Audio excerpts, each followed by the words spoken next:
But maybe we'll get a crisis in the waning months of the Biden administration, but it's very possible that the crisis is not going to happen until the next president is sworn in, whether it's Harris or Trump.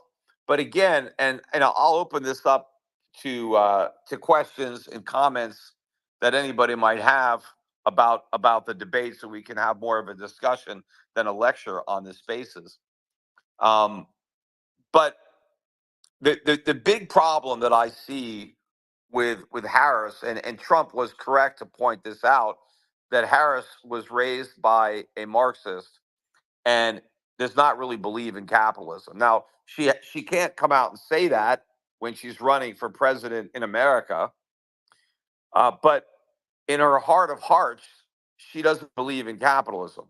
When she says she wants to build an opportunity economy, it's because she doesn't understand that we already have one. That's what capitalism is about. It's about opportunity. The government doesn't create opportunity, the government gets in the way of opportunity. The government takes opportunity away. It's the free market capitalism that provides opportunity. But Harris doesn't know that. She doesn't understand where wealth comes from because she's never actually created any. She doesn't know why we have jobs or why we have goods and services because she's never been a part of that. She's been in politics. And when she wasn't in politics, she was a lawyer in politics, right? So she didn't really work in the real economy, and she doesn't understand how the real economy works. And her father didn't understand it because he was a Marxist professor. So, given the gravity of the economic crisis that we're facing, something that's much worse than the 2008 financial crisis, something that's going to be even worse than COVID, you don't want somebody in charge that is looking for an excuse to point out why capitalism doesn't work and use that as an excuse to move the government, the country, even further down the road to serfdom and implement even more draconian, government powers under the guise of, well, we need this government because we have to fix the problems that were caused by capitalism, when the problems are caused by government. And the only solution is to rediscover capitalism and free markets. And Donald Trump is, of the two candidates, the only one who is likely to approach the problem from that perspective. And more importantly, who's likely to be surrounded by people who will want to approach the problem from that perspective. I mean, one thing Donald Trump is not is an establishment neocon. Harris brought up the fact that Dick Cheney is supporting her, which is reason enough to vote for Trump if Dick Cheney is supporting Harris. But it doesn't surprise me that a lot of these rhinos are supporting Harris because they never were really Republicans. They really were Republicans in name only, and it proves it when they can come out and support a candidate so radical left as Harris, that how you can even pretend that you were once a Republican if you can support Harris. I mean, even if you didn't like Trump, again, I wasn't a fan of everything Trump did as a president. I like some of the things that Trump did as a president, and I like, in particular, the fact that he was an outsider and is an outsider, and that's why he's made enemies on both sides of the aisle. Because for all practical purposes, we have the Republicans, right? Or the Republicrats. They have more in common. The major political parties have a lot more in common. That's why they argue about nothing, because they have nothing of substance that they really disagree with. They both believe in big government. They both want to spend a lot of money. They both want a lot of regulation. They just want to spend it in different ways or to regulate in different ways. And so they don't have any real substance. So they just call each other names. But I think Trump is a breath of fresh air in that respect. And that's why so many people in the establishment on either side of the aisle don't like him. But anyway, I'm trying to look. I see a Paul there. Oh, there he is. I don't know. Wait a minute. Well, how do I? Let me see. Add as co-host. Send co-host invite. Let me see if I got him in. If that's the right Paul. Paul, are you there? Did that work? Well, I don't know what happened. I sent an invite.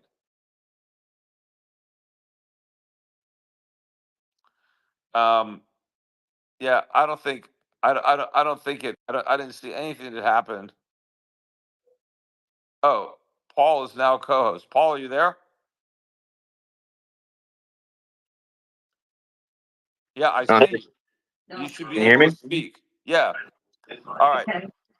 All right, everybody, meet Paul. Paul, meet everybody. Hey, everybody. I got you up. So your job, Paul, is to select people to ask questions or to make comments for me to respond to. And I want to hear from people who support Trump or Harris. I mean, if there's any Harris supporters here, happily to address any questions you have or thoughts you have on Harris. But basically, want to hear what other people's take was on the debate, the policies that were whatever they discussed. Any questions you have for me, or if you disagree with anything I've said, happy to have that discussion. So go ahead, Paul. Why don't you start bringing people up? All right, I guess we'll start right from the top with Gannon Breslin. Gannon, are you there?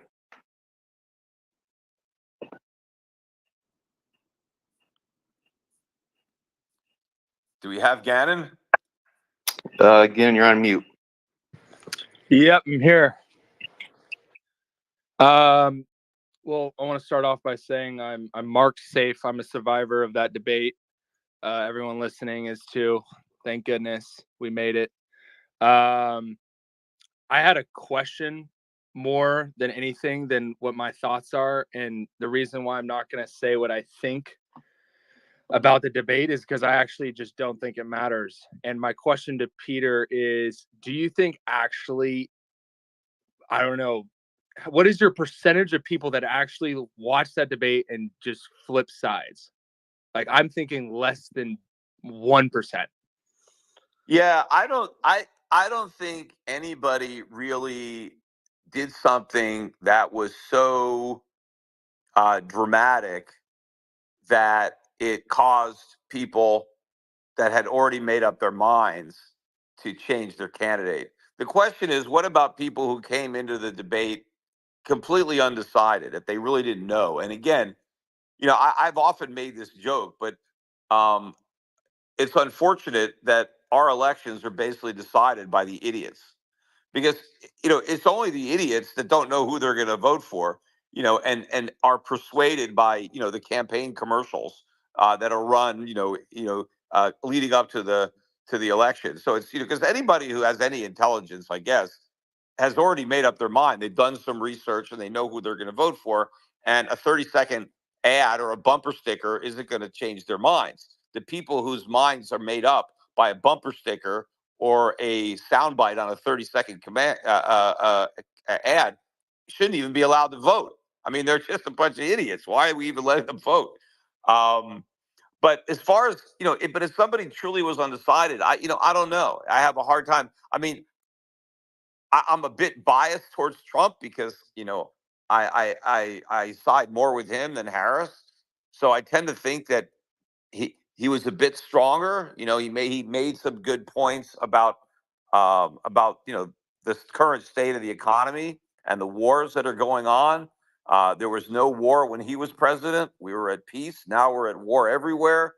And the economy is clearly in worse shape. So I think that maybe he could have picked up a few people on that basis. But I mean, I don't think it was like a watershed. I don't think it was like the Reagan Carter debate where he ended the debate. Ask yourself, are you better off today than you were 4 years ago? And getting into that, it wasn't that kind of performance. I mean, he didn't. He didn't. There's no major screw up on it.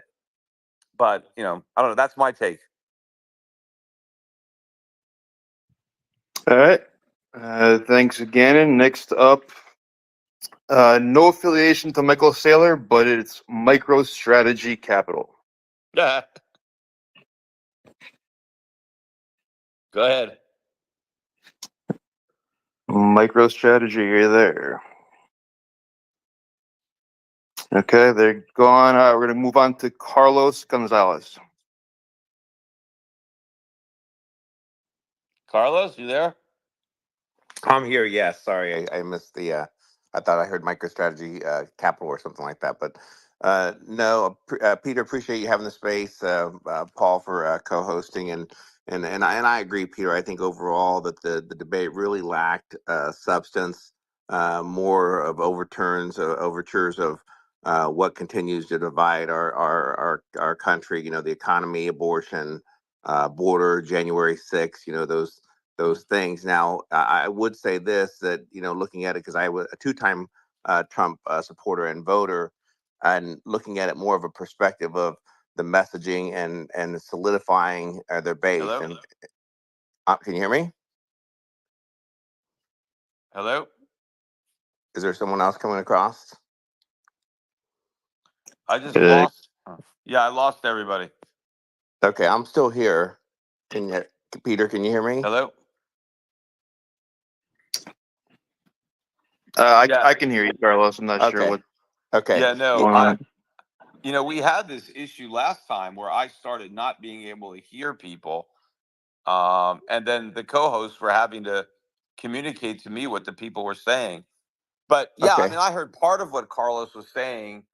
And yeah, again, Harris brought up, the ridiculous points about the bloodbath again, which Trump could have addressed a bit better. But bloodbath or good people on both sides. I mean, these are both comments that were taken out of context by the media, and she's still repeating those lies. And also, the way Harris tried to throw in Trump's face all these convictions as if they actually prove that he's committed all these crimes and he believes he's above the law, when it was the government that broke the law in their selective prosecution.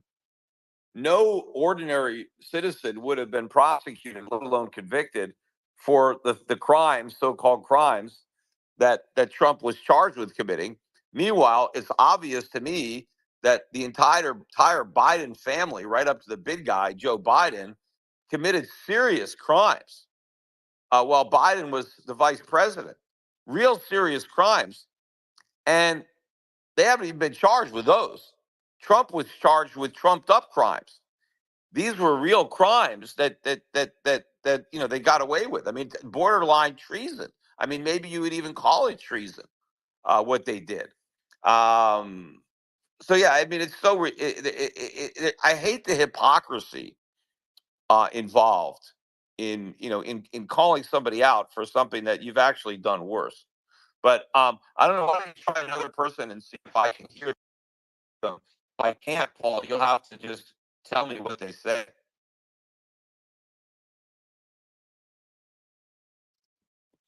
Hello?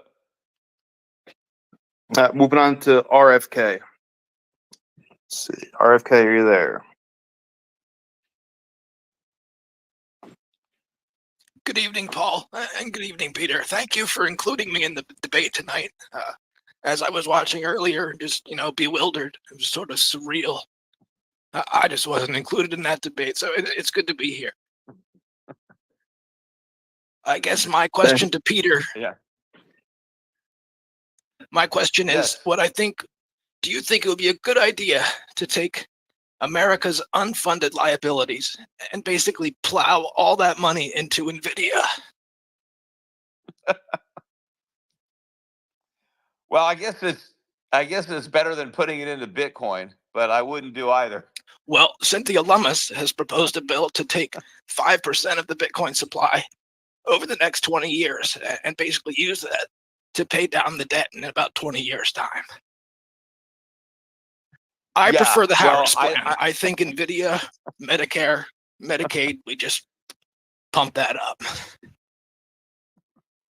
Yeah, well, you're doing a very good RFK impersonation. So, uh, but yeah, I mean, I do know that there is a plan in Congress, a ridiculous idea to pay down the national debt by going deeper into debt to speculate on Bitcoin. But it's far more likely that Bitcoin will be lower in price in the future than it is today. And so, such an exercise would merely put the country deeper into debt. But I don't think that that plan has any chance of being passed. It was interesting that there was nothing mentioned about Bitcoin in tonight's debate, because that was something that Donald Trump did flip flop on. So I was wondering if the ABC guys, because they did mention, some of the flip flops of Harris on fracking and insurance, health insurance, private health insurance.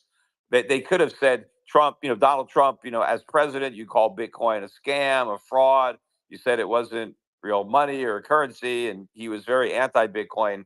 And now that he's running again, he's very pro-Bitcoin. So that is a flip flop, but they let him get away with Yeah, that one. They David and didn't bring it up. myself, David over, he convinced me to store my family's wealth in Bitcoin, and basically it's going very well. The internet is a fascinating new frontier for America. Yeah, well, Bitcoin hasn't done very much over this recent time. So we'll see what happens. But you can't have much in the way of a return. But anyway, Paul, you want to move on? I remember 5 years ago when it was $3,000. Next, Yeah, but that's not when you bought it. So. next up is going to be Asteroid at Doomsday Clock. Asteroid, are you there?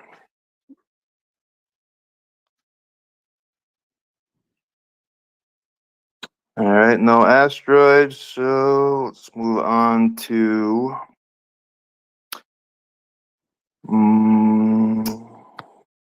Mike Nielsen.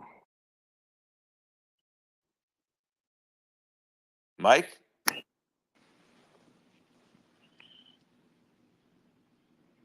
Okay. Is No Mike Mike there? Nielsen. Now he is. Mike, you have to unmute. How's it going there, Peter? Thanks for putting this together, and Paul, thanks for pulling me up. But Peter, I'm probably going to say, I'm a big Trump fan. I think tonight was a really bad night for him. I think all the questioning seemed to be about all of his past failures or anything that he was involved in that was questionable, and I felt like he had to continually defend himself, only to have, the moderators go back to Harris, who could jump back in and just absolutely obliterate him. And then she would always pull it back to maybe laying the groundwork for policies. I felt like she did a way better job than he did tonight. And my problem with Trump as a debater is I feel like he's always feeling personally attacked, and so he's always on the defensive. And I feel like he's very weak in laying out the policy, laying out the roadmap for where we can take what he wants to do over the next 4 years. I think he has the base. He's got a huge base behind him. But when you're talking about those middle people, those idiots that kind of define the election, how does he pivot and make those people that we're going to essentially call the election for? How does he appeal to them when I mean, tonight was just like a really ugly show for me. It was really hard to watch, but I didn't feel like Trump did anything to turn anybody, to say, hey, vote for me because I can do this, or we're going to this. It was just kind of the same old, just defend, Yeah, defend, I mean, I defend. wish he'd.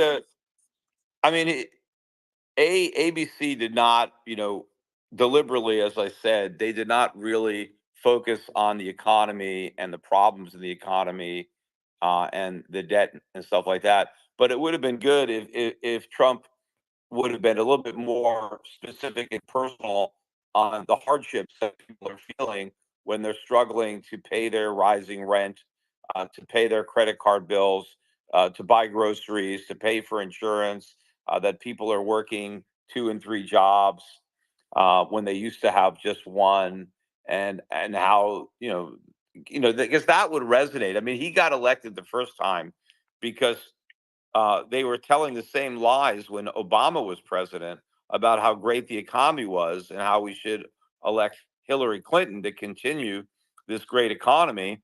And Trump was saying it's not great. The statistics are lies. Unemployment is a lot higher than they claim. These statistics are not real, and that resonated because people did not believe all of the rosy stories that were coming to them from the mainstream media and from the Obama administration and then the Clinton campaign. So that's what Trump has to go back to this time and talk about that things are really bad. And of course, they're worse now than they were when he was president. Not that he made America great again, but it's worse now. And people have a tendency to throw the bums out. And Trump is not saying anything that's really controversial, like I'm going to cut Social Security, which needs to be done. Like he won't even say he's going to get rid of Obamacare, right? He's well, only if I can replace it with something that's better. Well, yeah, I mean, but he doesn't have the courage politically to say that we can't afford Obamacare, and insurance companies need to discriminate against people with pre-existing it's not insurance. Insurance doesn't work if you can't discriminate against pre-existing conditions. That's the very basis of insurance, right? Why buy insurance if you can wait? Why buy insurance if I can buy the insurance after my house is on fire? Why buy auto insurance if I can buy it after an accident, right? So you can't have a pre-existing condition to buy insurance because then it's not insurance anymore. So people because they're votes, which is inherent democracy. But I think Trump should be in a position, given how the economy is, you throw out whoever's the incumbent. James Carville. It's the economy. Trump keeps on the economy is horrible.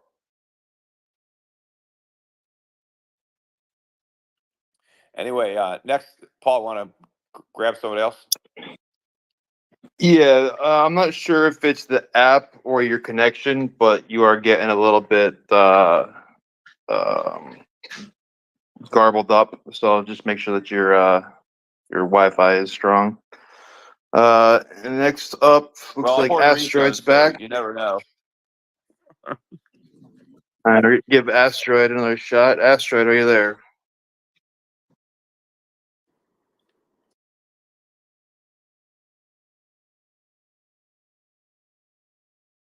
Okay, and no Asteroid. We're gonna go to Michael Berry.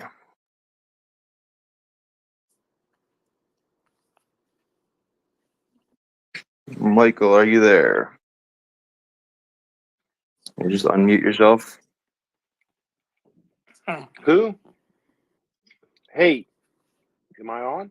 Hey, you are. Hey, cool. Peter, thank you for your focus and your tenacity. And Paul, I don't know who you are, but thank you for helping Peter in this. My question is maybe a little bit off topic. First, I'll just say, listening to the debate tonight, I would say that Harris is the better politician and Trump is the better American. That's a tough choice for people to make. But my question is this, Peter. So the yen, the Japanese yen, appreciating against the American dollar. What does that mean? That's my question. Period. End. Well, first of all, so the Japanese yen was a very weak currency over the last couple of years because the Japanese created a huge problem for themselves in that they created a lot of inflation on purpose. because they claimed that their inflation rate was too low, which was a lie. There is no such thing as an inflation rate that's too low. But the Japanese Bank of Japan kept saying that we need 2% inflation, and it was lower than that. And so they kept printing yen and buying Japanese government bonds, and they held interest rates negative for years. And now Japan has a big inflation problem that nobody really wants to acknowledge, but the people are dealing with it. And so they need to raise interest rates, but they can't because the debt to GDP is so high that if they raise interest rates, the Japanese government is going to have huge tax hikes or spending cuts in order to pay the debt, which the politicians won't do. And so the yen started to fall because the Bank of Japan was refusing to do anything about inflation. And that really, when the yen became this bottomless pit, a lot of people borrowed Japanese yen because they were losing value, and the cost of borrowing yen was very low, and it was, and you could pay it back because the yen was losing value. So it would be, you'd make money on the loan. People were borrowing yen and buying assets, whether it was U.S. Treasuries or more speculative assets like Nvidia stock or something like that. And that's the yen carry trade. Well, now that the yen is starting to rise because the Bank of Japan raised interest rates slightly, just slightly, but they still have to raise them a lot, and they haven't done it yet, but it has to happen. But now that the yen is starting to sell off, or starting to rally, that's going to put a lot of pressure on people to repay their yen loans. And in order to do that, they have to sell the assets that they bought with the borrowed yen. So it's a big negative for the Treasury, long-term Treasuries. It's a negative for the Nasdaq. It's a huge problem that's brewing. But I also think that the Swiss franc is very key because the Swiss franc is also, to an extent, a funding currency, but it really is a warning sign. And the dollar is at a 13-year low against the Swiss franc. It's very close to hitting an all-time record low against that currency. And America, we have huge trade deficits. We just had the worst trade deficit in our history last month, outside of the 4 months right after the COVID reopening when it was an aberration. But our trade deficits are just enormous. And we need the world to want our dollars. And when the dollar is hitting lows, that shows that the world doesn't want these dollars. And as the dollar falls, then all of our prices, all of our import prices, all the commodity prices go way up. And that means the inflation problem gets a lot worse. So the foreign exchange markets are very important. Thank you very much. I appreciate it, Peter and Paul. All right. Yeah, by the way, Paul works with me. Paul is basically produces and helps me with the podcast, and he's been with me, working with me ever since he worked as a volunteer on my 2010 Senate campaign. So Paul and I go back quite a bit now, about 14 years or so. Yep. All right. Next up is Holden Mitrione.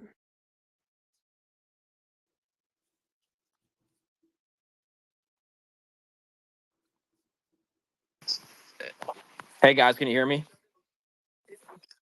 Yep, I can hear you. By the way, the dollar is making new lows now against the yen.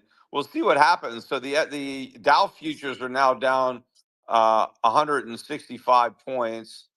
Nasdaq futures are down a little bit more. They're down about 0.6%. Small caps are down even more. They're down over 1%. So I remember I talked on my last podcast that maybe we could have had a big drop on Sunday night. We actually didn't have that. We had a rally, but we'll see if we get the big drop on Tuesday night, because I was thinking that the catalyst for the drop would be the yen breaking below 142. That didn't happen on Sunday night. It just happened on Tuesday night. But anyway, go ahead with your comment or question. Oh, well, I guess I was just going to say that I think Kamala, we're both Austrian economists, but and we know that they're not talking about the debt or any of the important issues facing us right now. But I think Kamala won this debate tonight. I think Trump, just with the questions that were asked, they were asking about the past and stuff like this. But I think Kamala won this because Trump and he was just extremely undisciplined. I think he's probably the most undisciplined politician I've ever seen. And so I think overall, I think Kamala won this. Yeah, well, you got to remember, I mean, Trump is not a politician. I mean, he didn't enter politics until he ran for president and won. But he is a bit of a showman. I mean, he was on The Apprentice, and so he's not like, he has some experience being in the public eye. He's done interviews, but yeah, I mean, he politics was not his career, and so I wouldn't, we don't need a politician. I mean, what we need is a statesman. I was hoping that Trump would have been that person when he was in office the first time, but he never lived up to those expectations because once he got power, he didn't really do anything to shake things up the way, as I said, if I was the president, if I had the opportunity that Trump did, I mean, I would have vetoed every budget that came on my desk, including the increase of the debt ceiling. I mean, I would have forced the issue, right? It would have been the buck stops with me. I would have ended deficit spending in its tracks, and I would have forced the government to slash spending. I mean, I just, unless they did it all over my veto. I mean, maybe they would have been able to do that. Maybe they could have passed everything over my veto, but that's how they would have had to done it. I would not have cooperated the way Trump did.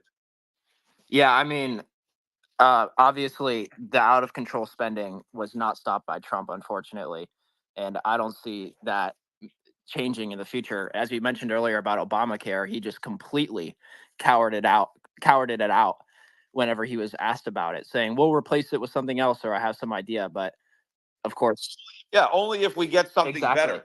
Like, just say abolish it. It needs to go. We can't afford it. But he doesn't want to talk about that. He's just trying to get as many votes as possible.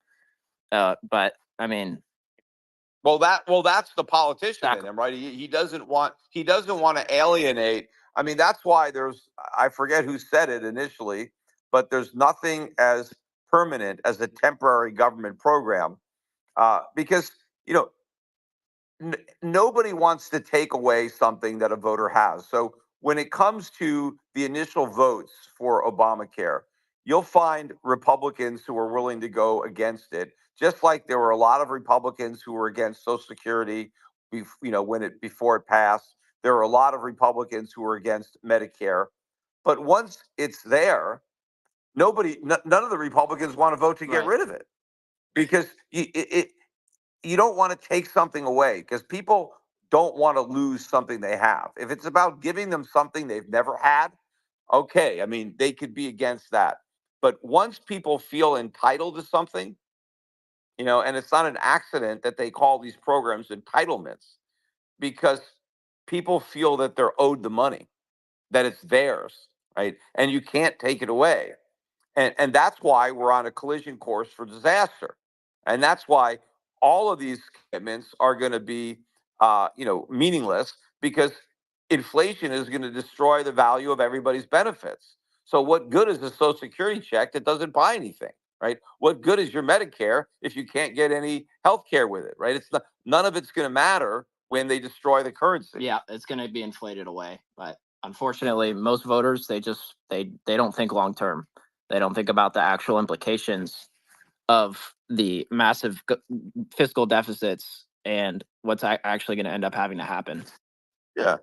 Look, I watched this documentary on the Blaze that they interviewed me for. That it was it was fun. It was just a half hour on the PPP program, and what a disaster that was.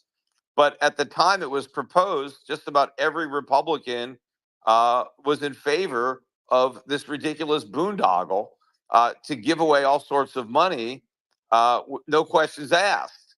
It was an advertisement for massive fraud. And of course, even the people who qualified for the PPP fake loans, because they weren't loans when you don't have to pay them back, they're gifts. But even the people who legitimately qualified shouldn't have gotten the money, because the government didn't have the money. Right. The government printed the money. That's why inflation accelerated. I mean, we're paying for those PPP loans now every time we go to the supermarket. Every time you pay any bill, you're covering the cost of that ridiculous program that was pretty much unanimously passed.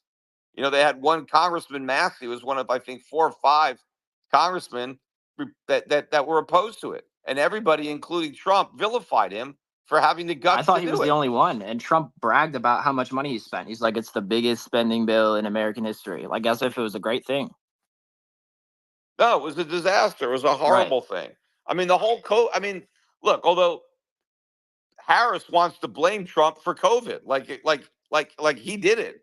He didn't want it. I mean, it happened while he was president, but our entire COVID response was a huge mistake. We should have done we should have did what Sweden did. And I said that from the beginning, that Sweden had it right. But it was only because Americans thought it was costing them nothing. If we didn't have all the spending, if we didn't have all the stimulus checks and the bailouts and the PPP, if the American public was given a choice, you can all stay home and not go to work, and you're just going to, lose a bunch of money, and you're going to have to stop spending, and or you could just go to work and risk getting sick. They would have gone to work, and we all got COVID anyway, so I had it twice. I'm a big deal. The people who should have stayed home were the people who were very old and who had all kinds of other conditions that made them susceptible. Yeah, they should have quarantined, but most of those people weren't working anyway. They were 70s, 80s, 90s. Yeah, they should have stayed at home. But there was no reason to keep, 20-year-olds, 30-year-olds, 40-year-olds from going to work, or for keep the only reason they didn't let the kids go to school was because the teachers wanted a vacation. So the teachers unions were able to use COVID to get a massive vacation for themselves. Yeah, it was the worst combination of monetary and fiscal policy I think you could possibly imagine. Hey, yeah. Yes. And also, and I said that at the time. Yeah. I was one of the few people who said it right as they were passing it. I said, this is a disaster. Yeah, it was you don't have to be an expert in economics to understand that if you shrink the supply and then you just flood the economy with money, what's going to happen? And Yeah. and also, if we didn't have the Fed, then they wouldn't have been able to pull off this nonsense anyway. It's only because we have a central bank and people don't understand that they're actually being taxed that we're able to do this in the first place.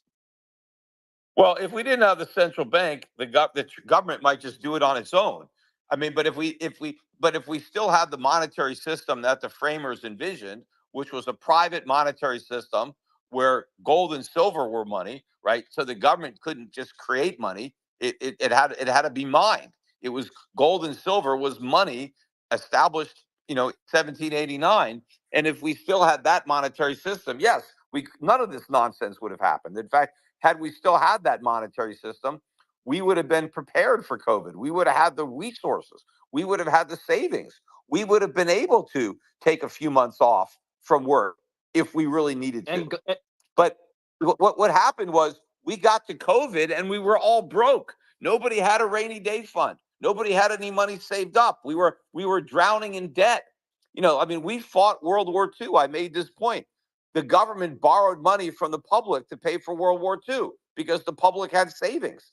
The public has no savings now. The government can't borrow from the public, so the Fed has to print money. Exactly. And to also echo your point, Trump was saying that we had the greatest economy in the history of the world whenever we were president. And then he also talks out of both sides of his mouth whenever COVID brings up.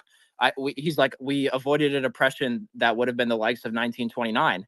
Well, if we actually had the greatest economy, wouldn't we been able to get out of that with our savings? Yeah, well, again, Trump talks in extremes. Like he was the best and Biden is the worst. We had the greatest economy ever, and now we have the worst economy ever. So it's extremes, and I just think that's the marketing. That's puffer. That's how he sold his steaks. Trump steaks, the greatest steaks in the world. Were they the greatest steaks? Probably not. But when you're trying to sell steaks, yours are the greatest. So I think that Trump is selling himself the way he would sell a product, and so he's exaggerating, how great it was.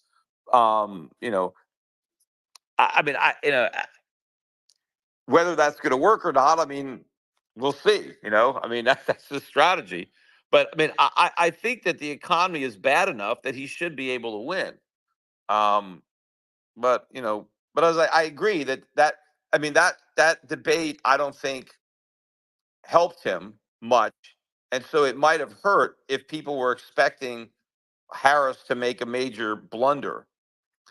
And there may not be another debate. I mean, that might be the only one we have, because I think now that Harris has had a debate, I don't know what the upside is to agree to another one, because she could say, "Hey, I did a debate," um, because that would just be another chance for her to screw up. Yeah, I wouldn't take a debate if I were Kamala, and I think this was probably the best thing that could happen to her from a campaign standpoint. So I think Trump's going to win. Both of them would be horrible, but I think Trump's going to win. But it'll probably be close. Yeah, I mean, there, apart from the economic stuff, the broader social issues on freedom of speech, the wars, um, the woke nonsense, and a lot of the stuff that the left is pushing. I mean, that's reason enough alone just to want to have Trump in there, because he's going to push back against all that. I mean, he's not going to stop the economic crisis, but at least he could stop that.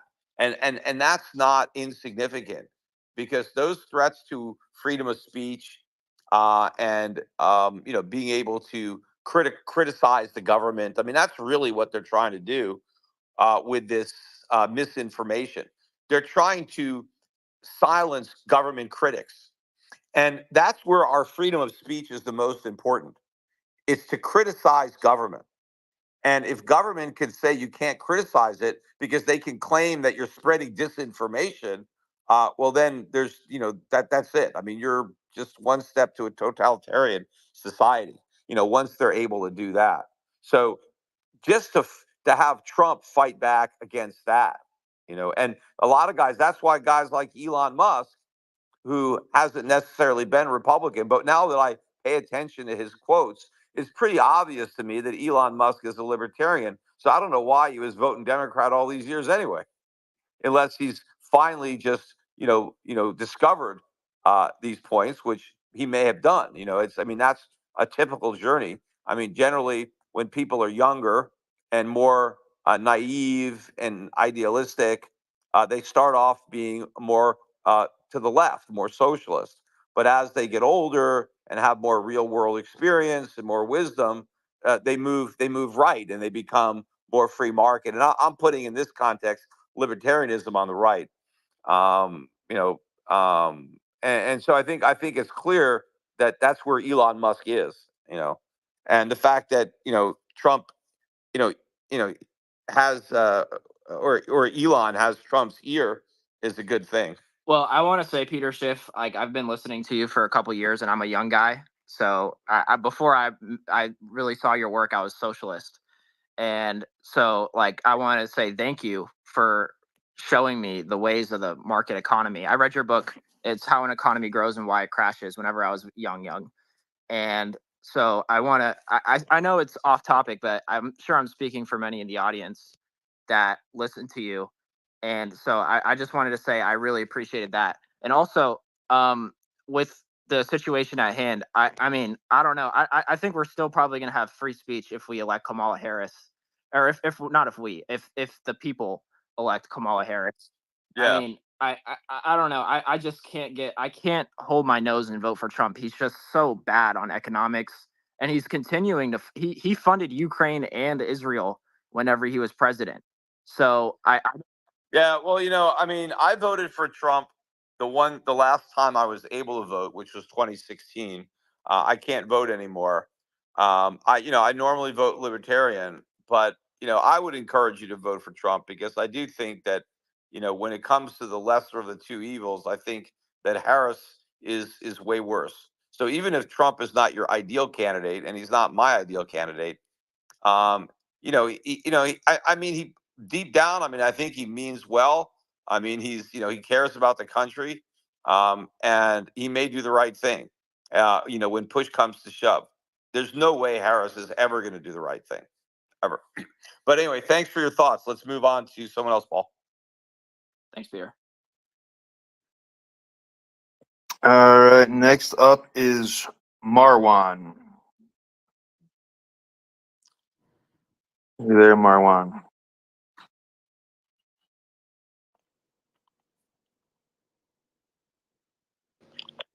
Anyone? Hello? Yeah. Oh, okay. Well, I think it's kind of like a lose-lose for Trump because if you take the average left voter, they don't really understand economics. So anything he says that's economically sound, they're gonna disregard and say that it's bad because he's not giving them more benefits or something. And then if you look at the social aspect, anything that Kamala says is obviously more liberal and social, and Trump is the opposite of that. I mean, everyone says he's racist, et cetera, et cetera. So nothing he says can really switch anyone, I don't think. And I think that he just puts himself I mean, tonight, and I'm a Trump voter, by the way. I'm not speaking from a Democratic perspective. But even tonight, I don't think he did that well. I don't think he was on his feet as much as he usually is. I mean, when Kamala asked him, "Do you have a plan for healthcare?" He was like, "No, I mean, I have a plan, like some concepts of a plan." I thought he'd bullshit his way out of that better, but I don't know. I thought that it was kind of like he didn't really do that well. Yeah, I mean the best plan for healthcare is to get the government out of it, right? And to introduce more free market forces.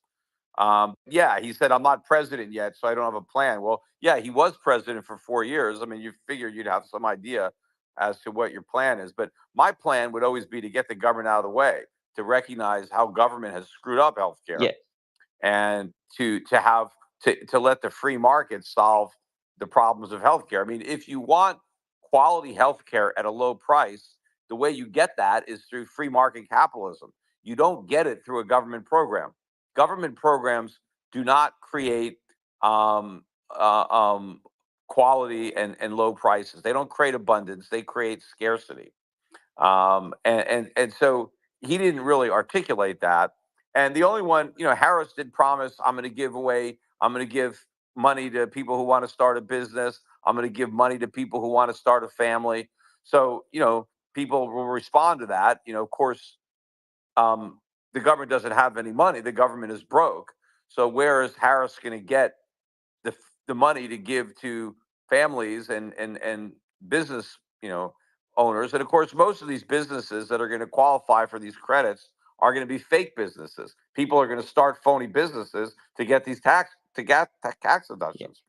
But where's the money going to come from? The Fed's going to have to print it, right? So she's just promising to create inflation. I mean, what's such a great plan? Yeah, what's your plan? My plan is to create a bunch of inflation, right? I'm gonna just give people money to spend, right? That's not a plan. That's the disaster that we're suffering now. Yeah, I was gonna say that if he said that he was gonna abolish healthcare or whatever, it would. I feel like it wouldn't really do much if he just abolished healthcare and nothing else. So we wouldn't really gain anything out of that. I think it would be better for him to just say that he was gonna create something new, in my opinion. And what you're saying is right. I completely agree. But I just wanted to say a little bit off topic that I'm also gonna say what the other guy said, which is that I'm really young. I'm 18. I'm listening to you since I was 14, and I really appreciate everything that you do. You've taught me a lot, and words I can't thank you enough in my words, but thank you very much, Peter Schiff. I really appreciate you. Oh, that's great. Like to hear that, especially since you were listening at 14. What about your parents? Have they listened? Yeah. My my dad is kind of upset because he didn't buy a house because you said that the housing market was going to crash and everything like that. But no, Well, that was a long yeah, time ago, I know. because Um, uh, what I've been telling people, what I was telling people, when interest rates were down at zero and you can get a mortgage for 3 or 4%, I was saying, yeah, go buy a house as long as you get a 30-year mortgage, because I said the mortgage is going to be very valuable when interest rates go yeah, up, and that's exactly what's happened. Interest rates have gone up because I thought people were going to make money as debtors, not as homeowners, and that's exactly the situation. I mean, because the rates are probably not going to go down that low again. But yeah, I mean, I told people, it depends on where you live. I mean, there were some markets that I wouldn't have bought into because they were so overpriced. But by and large, the mortgage money was so cheap, and especially people could buy with very little down. So to me, it was a good deal just because of the, being able to pay back the money with inflated Yeah. dollars. I wanted to say one more thing before I hop off, which is that I was actually in a space before the debate started with a bunch of Democrats, and I didn't know that I was in a space with Democrats. I thought it was just like, normal people. So I went in there and I was like, yeah, I think that, socially Trump might be a little bit better, but economically they're both kind of the same because they're between a rock and a hard place. And they were like, well, don't you see the economy now? We're doing so good, blah, blah. And I was like, they just revised the jobless claims up 800,000 and the inflation is up. And, they were giving me all these sources like, no, inflation just dropped down 3%. And I was like, they were like, give your sources. They didn't revise them down 800. And I was like, they completely don't know what's going on. It's like we've detached so far from any reality or like fundamental logic. It's just social politics at this point. Like no one, you know what I mean? But anyways, Well, the media has certainly been trying to spin things as if things are getting better because they want to, give that credit to, Harris. But I mean, most voters know that they're in bad shape because they see how much debt they have, they see how little savings they have, they see what the cost of living is, and they know that they're working 2 or 3 jobs, and they don't want to have all these jobs. And people know that they're not going to retire. So um, when people go into the polls to vote, I mean, those are the things I think for a lot of people that are gonna weigh on their decision yeah. making. But anyway, thanks for listening, and I hope you continue to listen, and for many I years. always will. I always will. All right. Thank you so much, my All right. friend. Next up is Michael.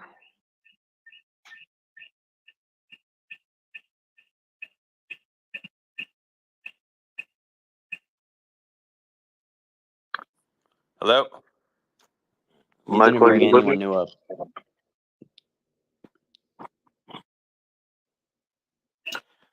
All right, we'll move on to Logic Gate.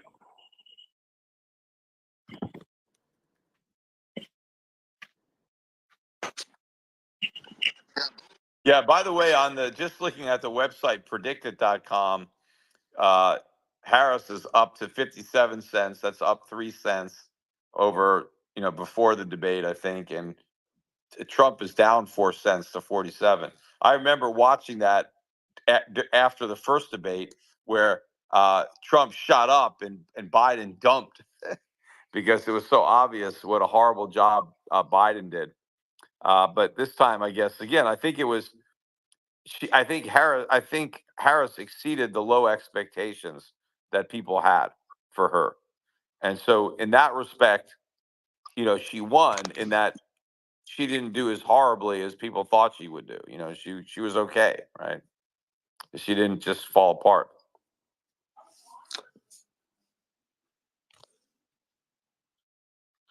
Who's up next? I think I'm up. Hey, Peter. It's very nice to meet you. I've been a fan of the podcast since the low 500, so I've been listening for a very long time. Oh, you're talking about gold then, right? Price Yeah. of gold. And I want to say, first of all, I'm Canadian, so I don't really have, skin in the game when it comes to U.S. politics, other than, our central banks kind of operate in lockstep together. But like, I want to stay away from tonight's debate, as I think it was a complete dumpster fire, and it was probably one of the worst showings for Trump that I've seen in a long time. He appeared to be like unhinged and very rattled by, being attacked obviously by the moderators and Kamala. But anyway, my question is more so in regards to interest rates. It appears that, recently Canada diverged away from the US central bank and actually started lowering interest rates again. So it appears they're going to kick the can down the road once more. And I'm curious, what do you think the timeline is on the housing market crashing and stock market crash, coming? Because like you've said in multiple recent podcasts that you've kind of gotten like the timeline a little bit off when it comes to when things are going to crash, since they're able to manipulate the economy with the interest rates. So what are your thoughts on that? When do you think it's going to happen? Yeah, again, the stock market should crash because it's extremely overpriced. and interest rates should go a lot higher, which would, accelerate that collapse. But again, the government is going to pursue inflationary policies that will likely mitigate the severity of any downturn in the market. And in fact, they will be motivated to try to prop the markets up to the extent that they are really starting to collapse. So that's why I think it's the currency that is what's really at risk. Because the way they prop up the housing market, the way they prop up the stock market is by sacrificing the dollar. And that includes the Canadian dollar gets sacrificed by the Bank of Canada. The pound gets sacrificed by the Bank of England, right? The euro gets sacrificed by the ECB. So all these governments are going to sacrifice the purchasing power of their currency to prevent, financial crisis, default, deflation, whatever, so this is where we're headed, right? But I think that what it really means is it's the beginning of the end of the fiat system, that it's going to, really shake things up and cause major changes in the global monetary system. But the reason I'm so bearish on the dollar is because I know the dollar is the epicenter of the current system. And this system is going to go. And this is the system where the dollar is the reserve currency. And that means America gets to run enormous trade deficits where we can print money and export it and import all kinds of goods that we didn't have to produce.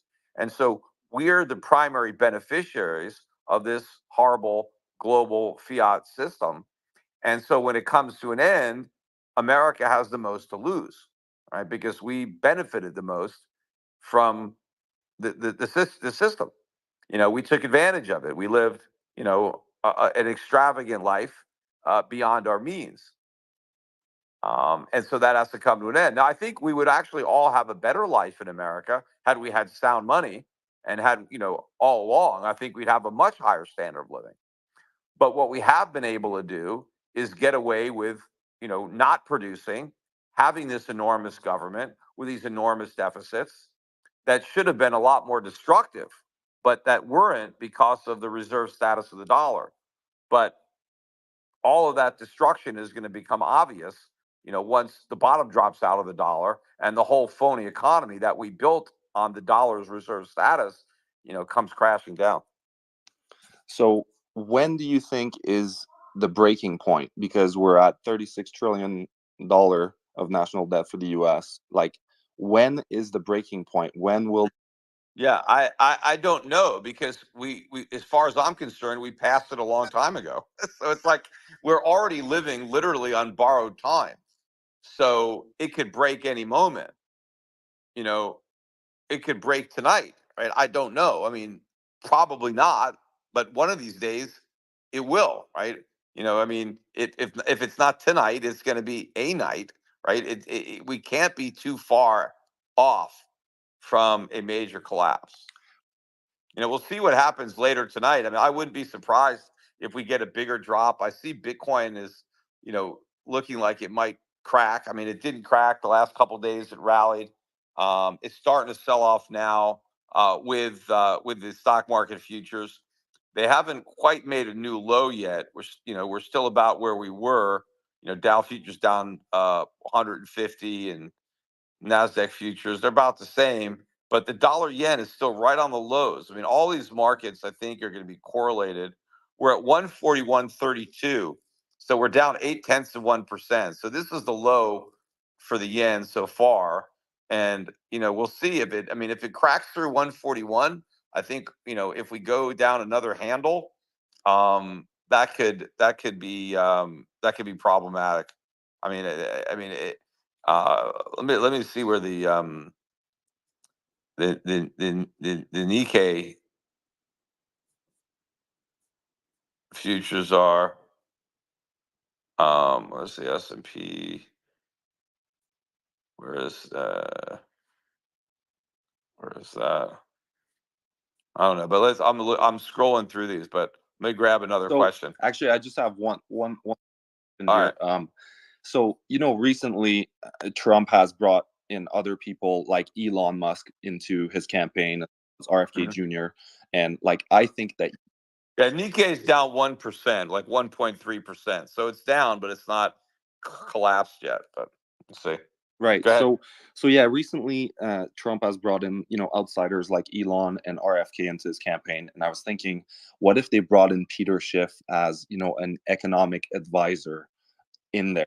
So that won't happen. okay, but Peter, you could make change from within. It's the only way you will ever actually, change the course of the US economy is if you are in power, right? Well, the only time I was ever an economic advisor on a presidential campaign was Ron Paul in 2008, I believe. And the reason that Ron was able to make me economic advisor is because he had no chance of winning.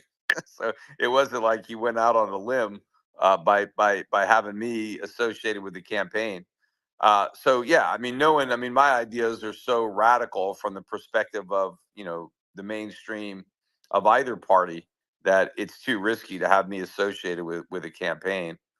But as I said, I think Elon Musk is very libertarian in the things that he says, and there could be more libertarians um, that have the president's ear. So we'll see. But I mean, if he becomes president and he doesn't have the ability to run for reelection, and things do turn out the way I believe they're going to turn out, and if we do have a currency crisis, and if gold is 5,000 or 10,000 early in his presidency, maybe they will seek out my advice because at least I would have predicted it and made a lot of money off of All it. right, so let's think, like, let's say you were an economic advisor for Trump and he enabled you to actually direct policy. What would be the three, like, give me three things that you would do as soon as you would get in there if you had all the power? Well, as I said, I would basically probably call a moratorium on the debt because interest rates have to go way up. And the Fed has to be allowed to raise interest rates, but the government can't afford to pay. So I'd probably have to have a moratorium on debt payments, which would obviously collapse the markets. But we have to acknowledge that the debt is unpayable and needs to be restructured. We have to have major cuts to government spending, Social Security, Medicare, national defense. I have to start shutting down government departments, laying off government workers. I mean, I'd have to start doing what Malay is doing in Argentina. That's kind of what we need. Yeah, I completely. But we have to acknowledge all the mistakes of the past, so we don't repeat them. And I mean, I want to. I'd like to get rid of the federal income tax. I'd like to get rid of the payroll tax. I'd like to fund government off of excise taxes, tariffs, national sales tax, something like that. But I want to fund government on a much smaller level than we have now. We want to get rid of a lot of regulations and things like that we don't need, that simply drive up prices and drive out competitors. We just need to go back to our roots. I mean, the thing is that we, if we do the right thing, yeah, there's going to be some short-term pain, and I can't you know just gloss over that. And I would want to come up with programs to really help the people who might otherwise be destitute. But all of that has to be a temporary thing that goes away because I want to move away from an entitlement society, a welfare state, so that people know that they need to save for their own retirement. That they can't, the government's not going to take care of them. They got to take care of themselves. Um, and I mean, that's how this nation was built. I mean, and you can take care of your parents. You can take when they're older. Your parents could take care of their kids. I mean, people have to be self-reliant and they have to be responsible. And to the extent that they make a bunch of bad choices and they end up in a bad place, private charity is the way they need to go. I mean, they can't go to the government to steal money and give it to them. They have to honestly ask people to give them their money. And people, by and large, are charitable, especially when the government's not stealing half their money. So if people are allowed to keep what they earn, they will be generous with what they've earned. It's just that when the government takes so much of what you earn, it's hard to be generous when you can barely pay your own bills. Yeah, that makes sense. I feel like we're just so far removed from true capitalism and just people earning their own money. And, even if we were able to actually, do all the things that you've just listed and bring back the government to normal levels, where we cut 50% of the government, we stop funding, stupid wars and etc. Eventually politicians would bring it right back to where we are today. It's just a matter of time. Anyway, yeah, I want to say thank you, Peter, and yeah, big fan, and I will keep. All right. Thank you very much. Great. Yeah. Thanks for calling. Have a good night.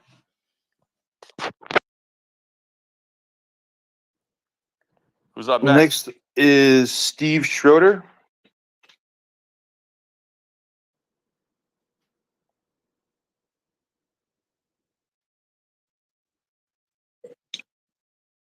You there, Steve? All right. We'll move on to okay. Person's name is okay. All right. Okay, you're up.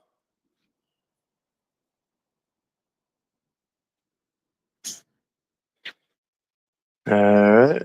Let's move on to Bob Jocks.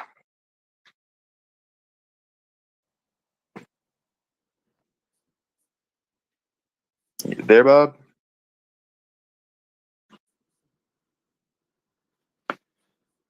Okay. Well, how about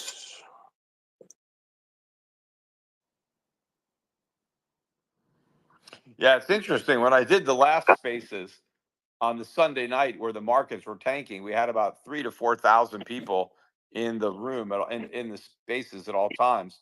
And this time it's more about 500-600. So people are obviously a lot more concerned about markets crashing than they are about the presidential debate, because we didn't attract nearly as the numbers this time as we did, even though ironically it's possible that the market could end up crashing again tonight. Although so far it's not a crash yet, but it certainly has the potential to gather some momentum. The Nikkei is now down 1.5%, so it's picked up a bit on the decline since I last looked at it. Let me look at dollar yen. Still right on. It just made a new low now, so now we're down 0.85. So we're at 141.24 on a dollar yen. Dollar's also picking up some weakness against the Swiss franc. It's on the low of the day there, so we'll see. So I don't think there's any movement. See what's going on with the price of gold. I looked at it last; it was only up a few bucks. Yeah, up $3, so 25.20. But who knows? I mean, gold could just shoot up. If gold just goes up another $10, $11, it's at a new all-time record high. And you're looking at gold stocks need to rally 14% to get back to where they were 3 weeks ago. That's how crazy the sell-off was when gold barely went below 2,500. As far as I'm concerned, 2,500 is the new floor. You're barely going to get below. You're buying the bottom. I mean, the floor keeps rising because we're ratcheting up until we eventually just explode or just take off like a moonshot. But anyway, who's up? we have listener. Listener, you're on mute. Oh, hi. Yeah, to Peter's point, I thought Trump should have jumped on Kamala when, when she was mentioning like the tax credit, and after that, how's she gonna pay for it? Trump should have jumped on her for that. Exactly. But of course, when he was president, he didn't pay for his tax cuts either. That's the problem. But yeah, I mean, he should have said that, the government is already broke and where's the money going to come from? But again, it's not just that, it's the fraud. I mean, if the government is giving away money to people who start businesses, people will start businesses, even if they're not real businesses, just to get that money, just like people did with the PPP loans. So you don't want to create all these stupid government programs. But what you do want to do is have the government get out of the way. So what the government could do to make it easier for people to start businesses is to get rid of a lot of the regulations that add to the cost of starting a business, you know, and especially too a lot of the labor regulations that make it so hard to hire people. I mean, the hardest thing to do is hire people. It's very expensive. It's very time consuming. The government has added on so many requirements. If you want to create a job for somebody, all of a sudden it's like you're public enemy number one. And it's like, okay, well, in order to create a job, you have to do this, you got to do that, you got to do this. And they make you do so many things and you're like, oh shit, fuck it. I'm not going to create a job. I can't do it. I mean, it's too much. So there are a lot of rules and regulations, that need to be eliminated that would make it easier for people to start real businesses instead of just giving people government money to start fake businesses. Awesome, thanks, Peter, and you do a great service for us. I mean, you could just be chilling on your island in Puerto Rico, and appreciate Well, that. I am chilling in Puerto Rico. It's very nice here. The weather, at least the weather is. But now, by the way, so Bitcoin is now starting to tank a little bit. So 56,400. That's the low of the night. It's down a couple. I think it's down. So a couple of hours ago, it was almost 58. So it's down about 1,500. But it's I mean, it could be getting hit here along with other risk assets as the Japanese yen is rallying. In fact, the dollar just hit a new low. So now we're at 141, almost even. So we're about to break through the 141 handle.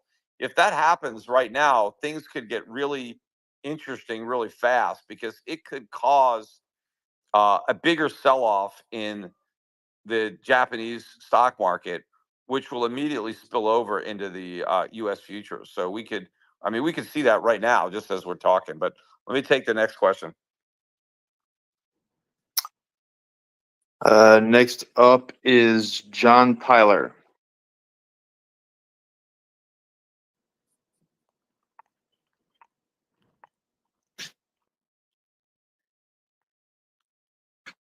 Hello.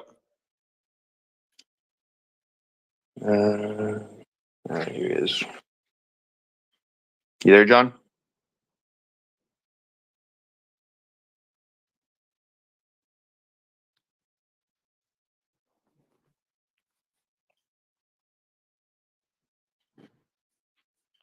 Wait. He's there, but he's not on mute. Well, we'll bring somebody else in. Let's give Steve Schroeder another shot. Looks like he's back.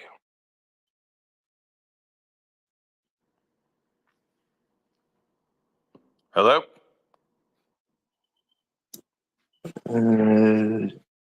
Steve, you're on mute. Okay, Steve Schroeder. I thought the most salient part of the whole debate was how the moderators were not moderating. They were obviously on the side of Kamala, just in the fact checking.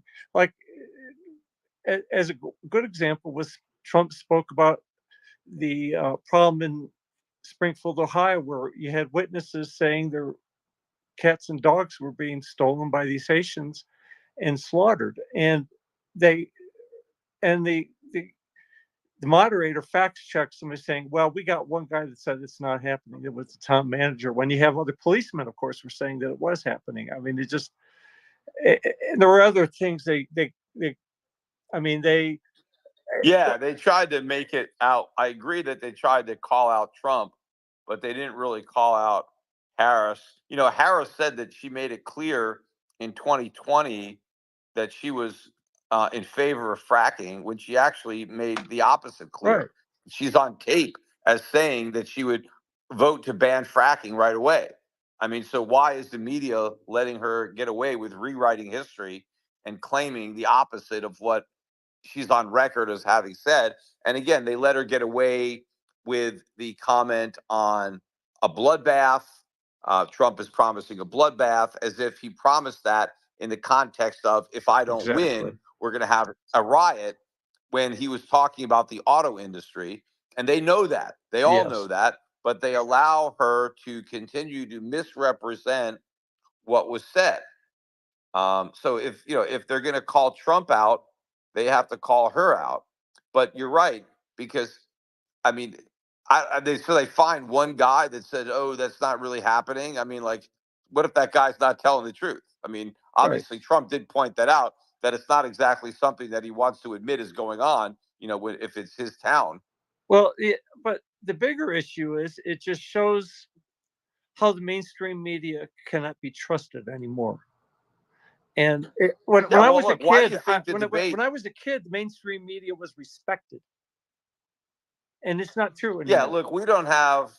Yeah, look, the news is not Walter Cronkite anymore, and that's the way it was. It's all biased, right? Even when you go on Fox News, you get a Republican perspective. The thing is that the Democratic leaning networks, ABC, NBC, CBS, CNN, MSNBC, they outnumber Fox. Although now you have like One American News and Newsmax. So,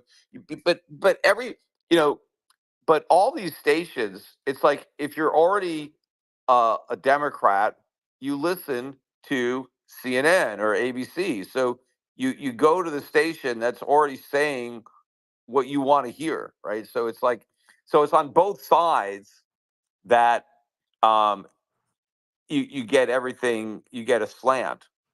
So there is no more like, yes, we're just it's all commentators. There's no like news. It's just the news. But there's so many lies. That's the problem too. But obviously, I watch Fox News because they're calling out all the Democrat lies. But I do get upset when they tell lies of their own, on the Republican side. But I mean, but I know when they're bullshitting. A lot of people don't. Yeah. And that was always bothering me. Like, and that's why, like, I'm not on Kudlow's show. But when I used to go on Kudlow's show on CNBC, and I used to say, Larry, when he was supporting the Bush administration, talking about how great things were, and I was like, look, things are bad. You're wrong. And it was leading up to the 2008 financial crisis. I was like, look, when everything falls apart, you're not going to have the credibility because you're one of the cheerleaders. And I'm telling you, this is a housing bubble, and we're going to have a financial crisis. But they were, they couldn't criticize the economy because Bush was president. They all felt like they had to be Republicans. And I was like, look, you could be a Republican, but if the Republicans are doing something bad, you got to call them out on it, because otherwise you're just a hypocrite and you're not going to have any credibility. You just, you gotta say the truth. And if people read your book on how the economy was going to crash back when you wrote around 2006, and paid attention to what you were saying about Fannie Mae and the rest, they could have made a whole lot of money if they acted on it. Well, if they did the subprime short, or they shorted those companies. But yeah, but actually, people made a lot more money ignoring what I was saying, because even if all the money they printed just ignited an even bigger bubble. I mean, look where the Nasdaq is now. It's way higher than it was even before the crash.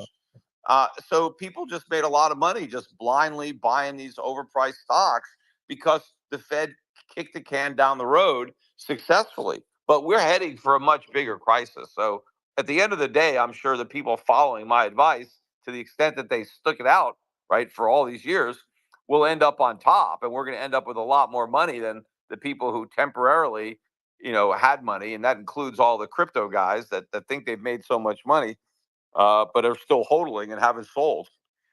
They're in for a rude awakening too. Okay, thanks. All right, next up. Next up, we've got Kuda. Hey guys. Hey Peter. Hello. Yeah. So I just wanted to say one thing. I'm from Zimbabwe, and if you know anything about Zimbabwe, we have the world record on hyperinflation, and many other things went wrong in Zimbabwe. That being in America now, and being a student of politics and in economics, you can see where it's going. So, like, I've had some other young guys here talk about, you know, why they cannot even fathom Trump. They don't like him. They yada yada. If you've been through what Zimbabwe went through, or if you have understood what Venezuela went through, and many of Mhm. these socialist regimes, it ceases to be about Trump. You know, I had a commentator say that you're not picking a husband or you're not picking a wife when you are voting for a president. You are picking a leader of a country, and you are seeing where the country is going, the trajectory that the country is taking, and comparing your country to other worst case scenarios like Zimbabwe and Venezuela. And that's what you want to avoid. So I just wanted to encourage, some people that are skeptical about Trump. Like, he's not your uncle, he's not your family member. You might not like his style, but understand him as a figure in history in your country and the forces that he's fighting against, and then think which side you want to be on. Do you want to be on his side, or you want to be on the side of the people that are working to destroy the country? You might not like what Peter says most of the time, but again, he's not your friend, he's not your uncle.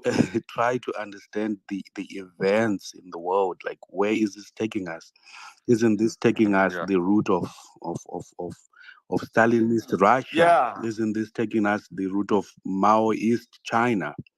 You know. Uh, So I wanna. and part of the problem too is, and you said it. I don't necessarily mean to be calling you out on it, because I pointed this out to Elon Musk on X, and some people kind of jumped on my comment, but I thought it was really critical to make the distinction.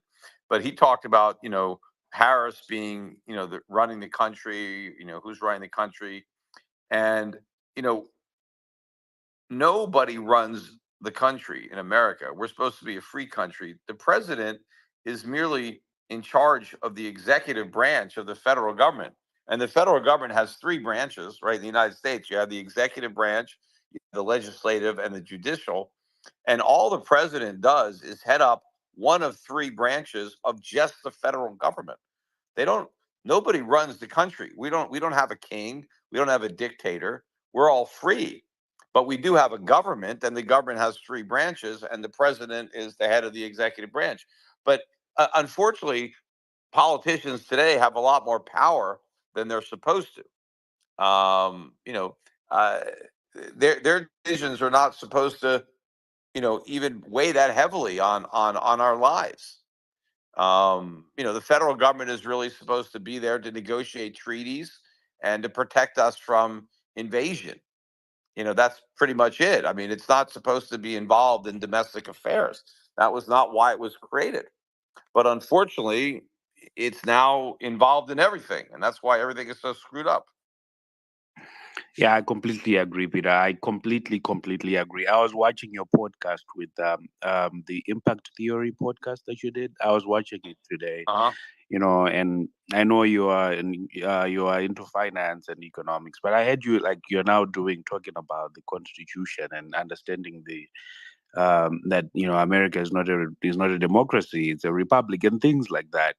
I really think that it's important, for young guys and young men to have that intellectual curiosity and that intellectual rigor and that even intellectual respect to respect, like, there's a quote that you were talking about when you say Ben Franklin said, here is a republic for you if you can keep it.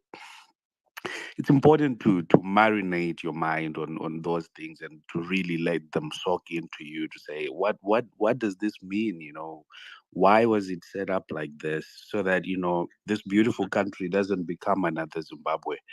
Thank you, guys. Thank you, Peter. Thank you so much for everything you do. All right. Yeah. And we have the same monetary policy as, Mugabe. I mean, it's the problem. I mean, it's the same philosophy. Just print money. Right. I mean, so there's not that much of a difference between the US dollar and the Zimbabwe dollar when it comes right down to it. They're just pieces of paper. Hey, Peter. Yes. So what I'd like to say is I really hope that you don't give up on this country, because I think you may have half given up by moving out to Puerto Rico. And I think your dad was a great freedom fighter, an American. And I hope you don't put profits over this country. I think it's worth fighting for. And I would hate for you to move to another country. Like if there's a country that goes back on the gold standard and whatever that would be, I could see that happening. Yeah, well, I haven't given up yet. I mean, Puerto Rico is still part of America. I mean, we're all U.S. citizens here, even though we can't vote.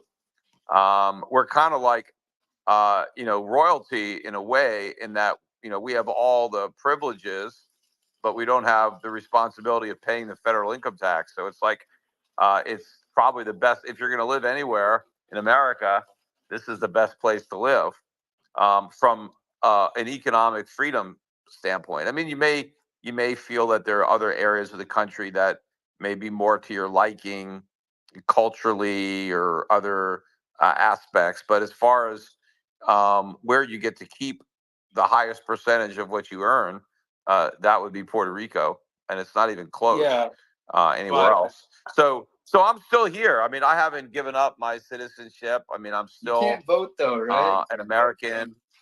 I can't vote in the president election. I mean, I You can can't vote run locally here. I for can vote. like I'm gonna. representative, state representative.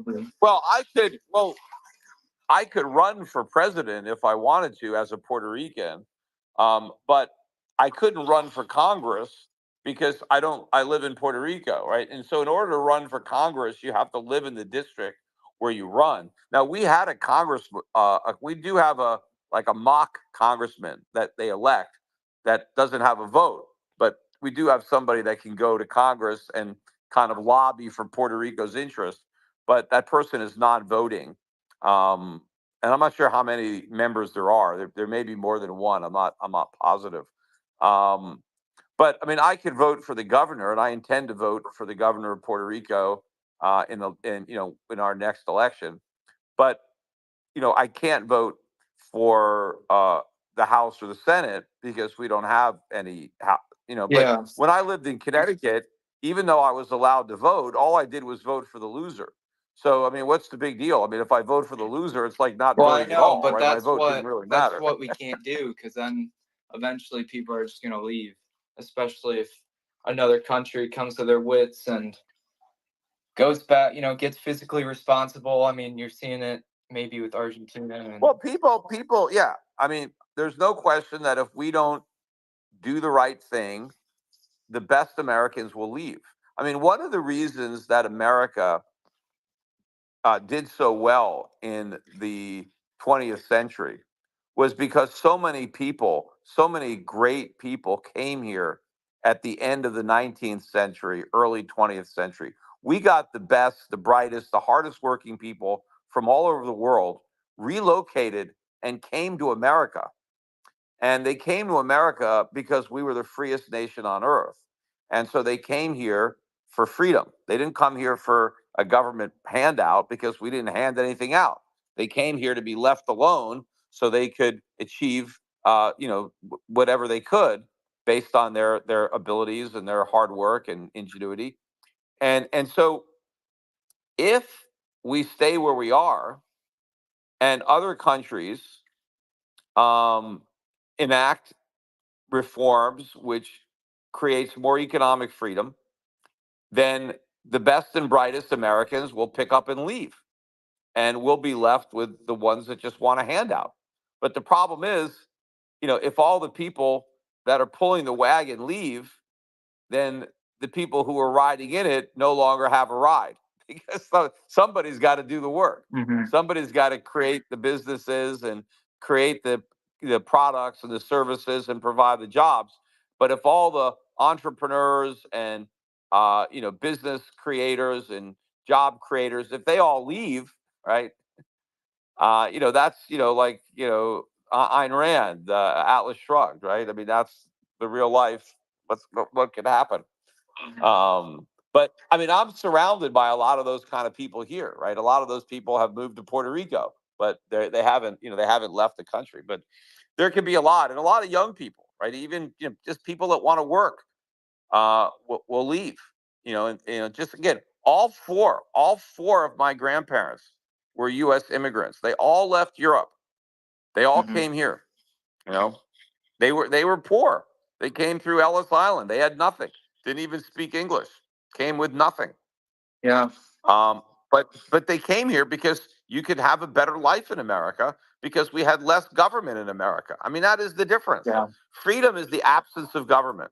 The less government you have, the more freedom you have. But the bigger government gets, the more the government promises to do for you, the more the government has to take from you. Exactly. Yeah. And I wish more people understood that. All these things that Harris wants to do means we're going to be less Well, yeah. free. Quickly on like a lot of the voting bloc is an idiot, and that's what changes the election. I think that that wasn't always the case. I think in the past people were just a little more thoughtful.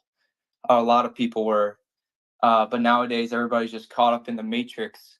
They're just always there's too in deep with the system, it seems, and they're just not thoughtful, a lot of them, and kind of brainwashed by the media, and I don't know what you think about that, but that's what I believe. Yeah. All right. Thanks for your thoughts. Next up. Next, we're going to give OK another shot.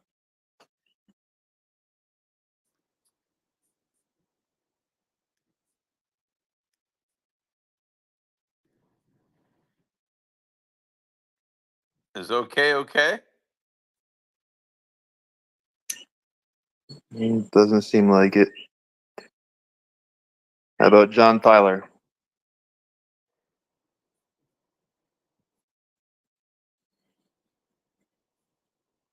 Still waiting to see if the yen cracks through 141.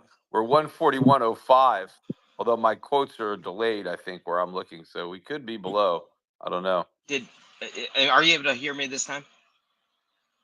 Hello? Yeah, I hear you. Okay, perfect. Peter, I was able to meet you back in 2011 in Chicago. It was a privilege. My twin and I met you there, and it was great. And I've learned so much from you through your economic books, Tom Woods, the Liberty Classroom. I then found Brian McClanahan on history, and I guess he was on your podcast years ago.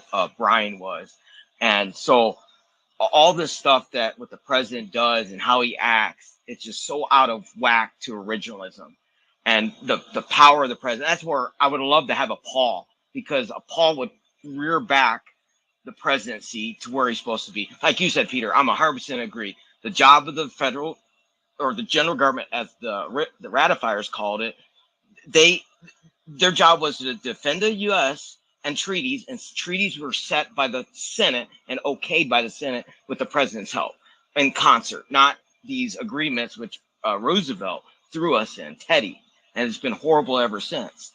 And I work at a manufacturing industry.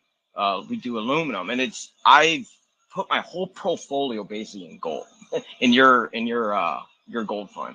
So I'm hanging out there. Yeah, that's in gold stocks, which Yes. I think I got a big bet on gold stocks myself. I just think that if you're a speculator, I mean, I just think the gains are going to be astronomical based on where I think gold's going to go. I'm with you. But I mean, and right now, gold. I mean, what people should be doing right now. I mean, again, I think gold right now at 25, as we're speaking, gold's at 25.20.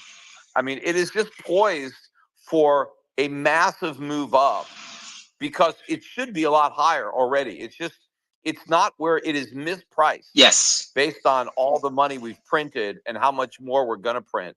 I mean, people should just go to my website, shiftgold.com. You can go right now and just buy gold and silver and put it in a shopping cart check out and pay. I mean, we updated the website, so it's e-commerce ready right now.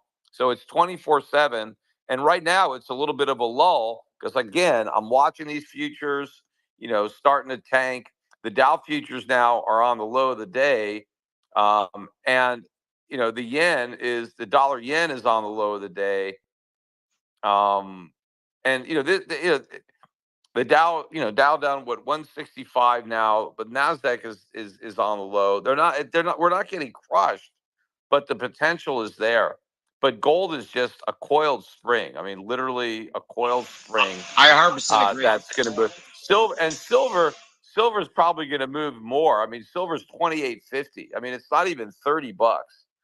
So people can buy that. But gold fund, people who are speculators, you can buy my gold fund, no load, EPIGX, I think is the symbol. I've been buying any it. Discount broker. I've been buying it. I had to move it Yeah. out of my 401k into their brokerage thing and then buy it. And that's what I've been doing. And I hate that I can't just buy it weekly because I'm positioned like 90% of my portfolios in that. Because I believe I even sold one of your other mutual funds to buy more gold when it dropped. I love it. And Well, you sound like you're young enough. You sound like you're young enough that you can take that kind of risk. I'm 40. I believe I'm with you. When I met you 10 years ago, whatever, it was great. And then like when you were talking about the presidencies, the best presidents, I'm 100% with you with Grover Cleveland. I'd put John Tyler the best with Brian because of his how he handled the presidency, his job with the presidency. And the only other thing Grover Cleveland was the last good Democratic Yes, president. We haven't had a good one since. No, and Calvin Coolidge was probably our last best president we had. I was going to say, the only thing I wish people would use, and McClanahan always pushes this, is stop calling us a nation. We're a federal republic. And not even a constitutional, we're a federal republic. Federalism is the basis. And when we understand, I'll Be in Sea was such a great book I read, and to understand these four main British cultures that set the different cultures apart, and it's these four main British cultures through the history of the United States that are vying for power, and how they define freedom, liberty, and those different things that are amongst them. And when people understand that, it makes sense why the Puritan America is dominating the U.S. ever since Lincoln, by far. So I appreciate you, Tom Woods, and all that you've done, because you've taught me, and I've been able to hedge my bets. And I tell my wife all the time, we believe in gold. In the end, I think in 20 years time I retire, I'll be fine. I'm not even worried about it. I don't even look at it. Just keep buying more. Well, the founding fathers believed in it. That's why they put the country on a gold system. Yeah, gold is money. I believe in originalism, and so thank you so much, Peter. I appreciate you a lot. All right, thank you.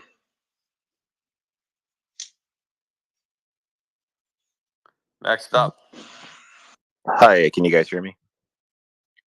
Yep. All right. Hey, well, thank you so much for having me. And Mr. Schiff, I'm a big fan. You've taught me how to save, and won't be caught off guard next time the financial crisis hits. But the question I have is, when this dollar crisis happens, do you foresee maybe like states or a collection of states coming together to form, like, because I'm in Texas, like the Texas Gold Council or the Nebraska Gold Council, where holders of physical metal now have a bigger seat at the table to give rebirth to like a more sound monetary system?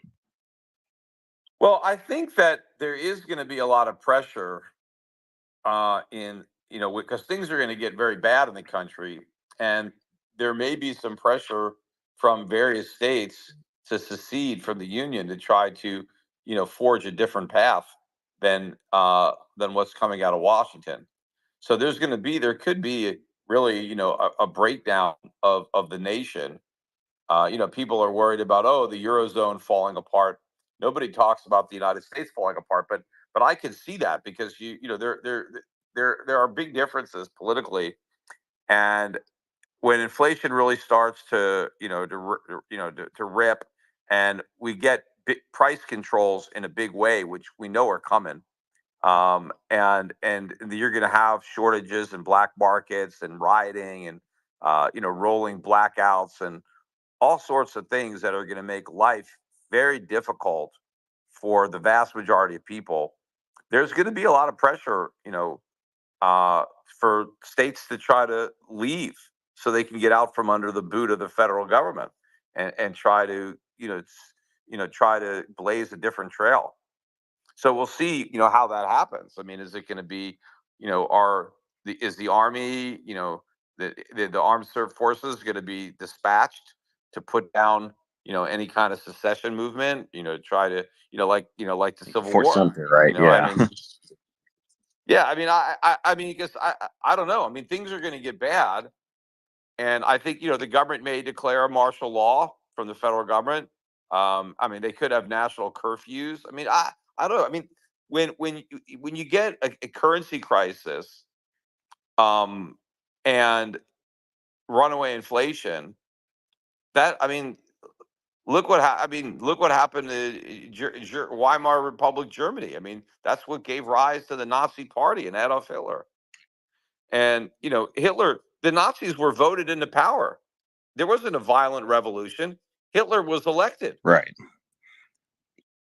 Yeah, no, it's just, I mean, a lot of people, I think, in the U.S. are under the assumption that, oh, we're the United States. That can never happen to us, where this is definitely a side that you do not want to be caught off guard on. And again, like all the listeners have said, and the speakers, I mean, you've helped me understand what saving is and what sound money is. So to you and even your father, I mean, you guys are way ahead of your time. So much appreciated.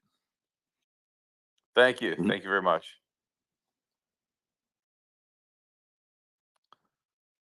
Yeah, it looks like Bitcoin is too getting ready to just dump. I'm just watching it. It's at 56,400 ish, but it just looks like it wants to dump here. So we'll see what happens. Next up. Next up is Shawaibo. Hello, can you hear me? Yep. Okay. First thing I want to say real quick is that I am probably Peter Schiff's biggest fan. I'm not saying that as like a weird thing, but I've been listening to you for about a few years, and I honestly want to thank you so much for everything that you've taught us, not just myself, but everybody here. My first question that I do want to say, I have a main question, then a mini question after that. But the main one is just talking about like a lot of conservative commentators. I think they do like a really poor job, to be honest, of like defending capitalism and the Constitution. Like Ben Shapiro or Charlie Kirk or Prager University. Just looking at the way that they talk and just as like a debate, for example, there's just so many other ways to just come from the argument of like defending the free market and the Constitution and everything. I think they do just once again a really bad job. So I want to know what your thoughts were on that, because you do also point that out on your podcast sometimes. Like as an example, when Ben Shapiro was debating Cenk in like I think 2017 or something like that, he made a whole podcast just talking about a different way to go about the argument and talking with Cenk. So I was just wondering on your thoughts on that, because I do think that a lot of these popular commentators do like a really poor job. Yeah, I remember I was on with Shank one time. I think the way he handled me is by muting my mic. Yeah, I That's what he remember did. that. But look, I can't remember. I mean, I like Ben Shapiro. I mean, there are a lot of things that he says that are really, really good. So it's hard for me to necessarily recall the things that he said that I disagreed with. By and large, I think Shapiro does a pretty good job, and the same thing with PragerU. I mean, they're good guys. I can't recall like off the top of my head something specifically that they might have said that I would have disagreed with or maybe explained in a different way. But yeah, I mean, I do think that, like for example, everybody was talking about, oh, price controls are really bad, really bad. We don't want to have price controls. But then I point out, well, a lot of these Republicans who are against price controls are in favor of the minimum wage. Well, that's a price control. It's the exact same thing. And so, it's hypocritical to be in favor of the minimum wage, but say you're against price controls, because the minimum wage is controlling the price of labor. That's the government setting a price instead of allowing the market to discover the price. So it's the same failed concept. And when the government sets wages, it causes problems. I mean, it causes unemployment is what it does. It eliminates employment opportunities for a lot of people. And that does a lot of harm, just like, say the price of food. So some people are not, really consistent in their understanding or explanation of a lot of these concepts. Yeah. But anyway, I see your point there, but yeah. just as an example with PragerU, it's not like I fully disagree with everything they say. Like they are more right than they are wrong. But I think a couple years ago they made a video praising Nixon, just talking about all the positive things that he did. Sorry, they talked about all the positive things that he done, but they're all unconstitutional. They're praising the EPA, all like the environmental regulations that he brought in. But once again, you want Yeah, to, I mean, yeah, I mean, yes, a lot of yes. I mean, all that stuff was bad, yeah, right? And they're trying to talk about, oh, he did all this stuff, and it's like, yeah, that's all stuff that we see. That was all bad yeah. stuff. It's like, Yeah, I was not a fan of mhm. Nixon. I mean, he wasn't as bad as Lyndon Johnson, who came before him. In fact, when we talk about Lyndon Johnson, I mean, Richard Nixon took us off the gold standard, but it was only because Lyndon Johnson signed the bill that gave him the authority to do that, right? He didn't even have the authority until Lyndon Johnson signed a bill giving the president the authority to do that. Yeah, that's also a good point as well. But it's very frustrating to see them praise Nixon on that side. But the man, I know it was Lyndon Johnson who gave him the go ahead for it. But it was at the end of the day, Nixon did take us off the gold standard. And then just a lot of like once again talking points that they do make. Like you're saying that you're for the Constitution, but then you once again praise the EPA. Just makes absolutely no sense. So they're very inconsistent when it comes to the arguments. I think they just like support any Republican, regardless of what they do, just because they got the R on their side, and like that's about it. It's very like frustrating to watch. And once again with Trump, just so many wrong things that he does say. Like these people, once again going back to like Ben or Charlie, they actually think that we had a good economy under Trump, but all he did was just grow the Obama bubble just a lot more. It's just like you're kind of like misleading people because you're gonna put like a big T on this. Let's say he gets reelected and then it all falls apart. Once again, capitalism is going to get the blame for it, but in reality, we're more like a fascist country than we are capitalist. Yeah, exactly. And then, All right, thanks for your yeah, comments. also, I had like a kind of mini one after. It's like kind of like your thoughts day to day. Oh, by the way, so we did crack below 141 now on dollar yen, where the least, and I'm a little bit delayed on these Bloomberg quotes, so I'm like 25 minutes delayed just looking on this website. But dollar yen now, at least there, it was at 140.97. So who knows, where it is now? It could be even lower than that. But so now we've taken out the 142 and the 141 handles tonight. So, we're getting the breakdown that I talked about on my podcast on Friday. It just didn't happen on Sunday. It's happening on Tuesday night. I also had a mini question. It's like kind of day to day on how just looking at a lot of people, you're just frustrated with the way that they talk because they have like a very bad understanding of economics.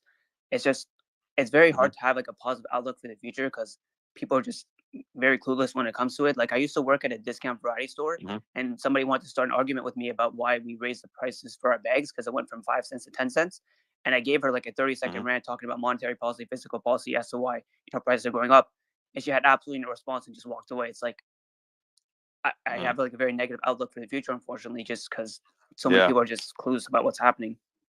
Yeah. All right. Yeah. Thanks a lot, Peter. I do. People are the inflation is probably the most misunderstood word in the English language, and that's not an accident. All right, next up. Next up, we have Victor Alvarez.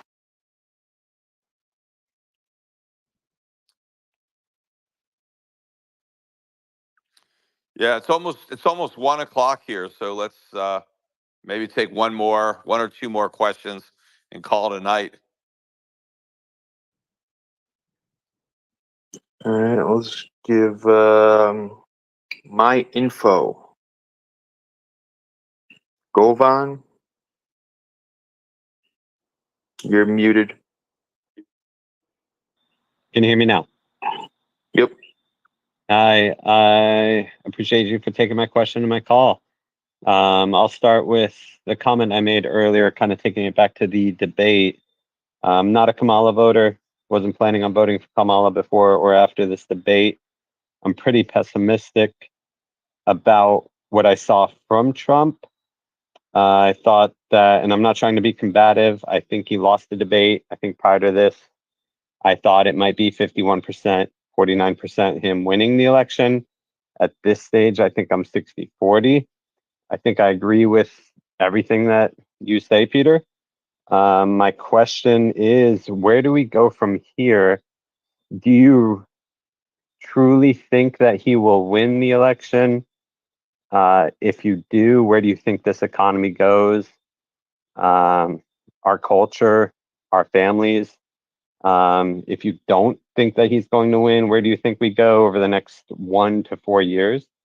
I guess I'm kind of Yeah, I mean, pessimistic at this stage. I still think that he's more likely to win. The only wild card again is the cheating factor, which everybody wants to claim that, oh no, this is ridiculous. But Trump makes the point. I mean, he got way more votes than he got the first time he ran. He got an unprecedented number of votes. He should have won with the number of votes that he got, Right. and somehow Biden ended up getting even more votes.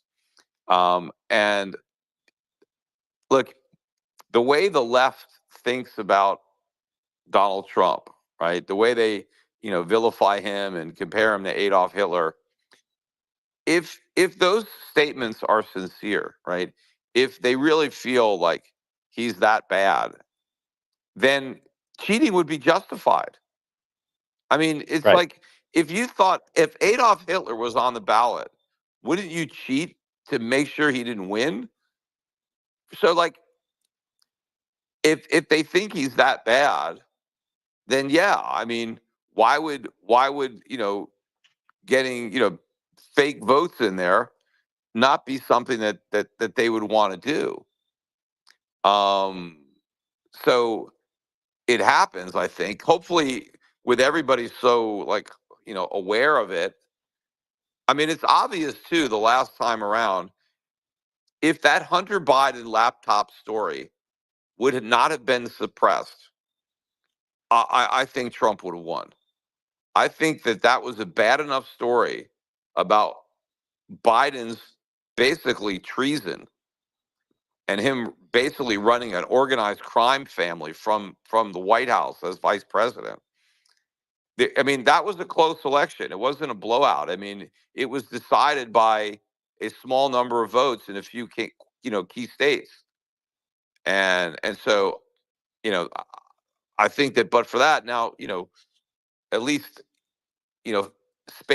X now, Twitter X, at least there's, you know, fair news reports are going to be able to, be disseminated on and probably on Facebook too. Now that Zuckerberg has come clean and says he regrets suppressing information in the past, so they're not going to have social media to that extent helping Harris. But I still think that based on how bad the economy is, that Trump should win. Based on it's the economy stupid kind of election. Um, so we'll see. But I agree that the Trump did not the debate did not help, and if anything, it hurt because I think the expectations were that she would do worse than she did. Yeah, I agree with that. I actually think that, yeah, nothing you said is incorrect. I think that there are things that have changed. For instance, the Elon Musk and a little bit more of an opportunity for people to see what's really happening.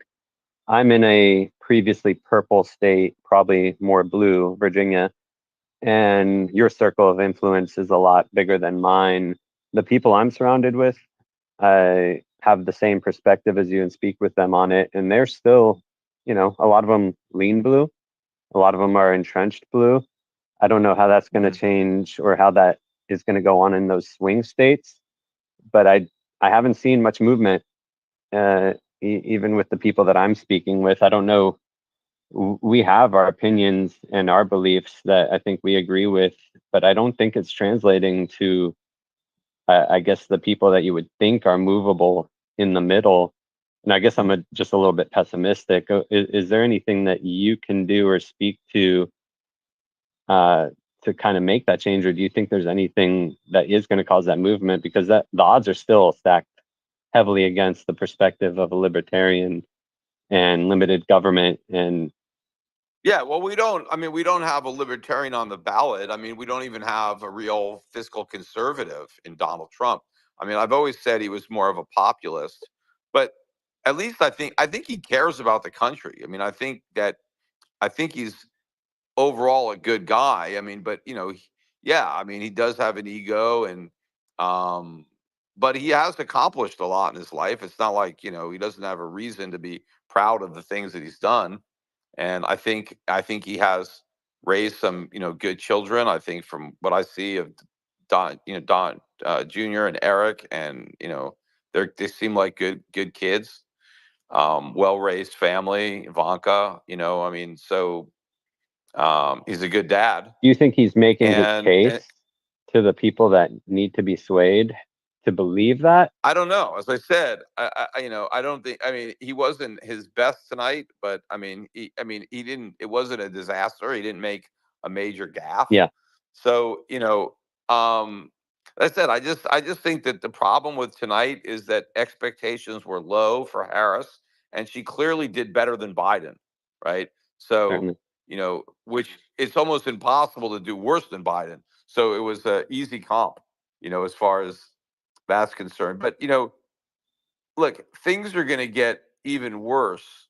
I mean, if Harris is president, but look, we made it through the Biden presidency, right? We didn't have a complete collapse, but we're obviously closer to that happening, right? The inflation genie is out of the bottle, and we're at the point now where the Fed is about to start cutting rates next week. They're going to cut rates, and they're going to probably cut rates more, and inflation is about to head, and so we're very close to the blow up. I mean, it will most likely happen in 2025, where inflation is clearly 5 or 6% and headed higher, and the economy is in a recession, and now the Fed has to show its cards. Okay, what are you going to do? Are you going to fight inflation and raise rates even though we're in a recession and unemployment is high? Are you going to do that? Are you going to kick the economy while it's down, so to speak, right? Are you going to make the recession worse, right? Are you Right. going to force the government to raise taxes or cut spending in a recession, right? The opposite of what it normally does. Are you going to raise interest rates in a recession, right? And just, rub salt in the wound? Are you going to do that? Or are you going to keep on printing money and stimulating and heating up already hot inflation? I mean, what are you going to do? Right. And I think I know what the Fed is going to do. They're going to sacrifice the dollar. They're going to say, well, yes, inflation is high, but we got bigger fish to fry right now. We can't worry about inflation. We got to worry about unemployment. We got to worry about the economy. And that is the wake up call that everybody realizes, okay, it was all bullshit. They were not going to do whatever it takes. They didn't have the resolve. They're not going to fight inflation. And then that's it. Then the run on the dollar starts, and where it ends, nobody knows. But it's not going to be pretty. But as I said, it's going to be worse if it happens under Harris than under Trump. I mean, it's going to be bad either way. Um, Yeah, but absolutely. I yeah, think that wake up call is going to occur. Ideally, I think if you have the choice of Kamala or Trump handling it, Kamala's going to go the route of price controls and making things worse, and any chance of it being better would be under Trump. But do you think that wake up call, because I don't think it's going to happen within the next 45, 60 days of voting, and that's why I'm pessimistic. Not that I want things to go bad, but I don't necessarily think it's going to happen and before voting for people to realize that. And I think we're yeah. going to I be in a mean, situation where Kamala's handling it is my main concern. yeah. I mean, as far as I mean, it would be great if it happened before the election, just to make it clear that it's not necessarily Trump's fault.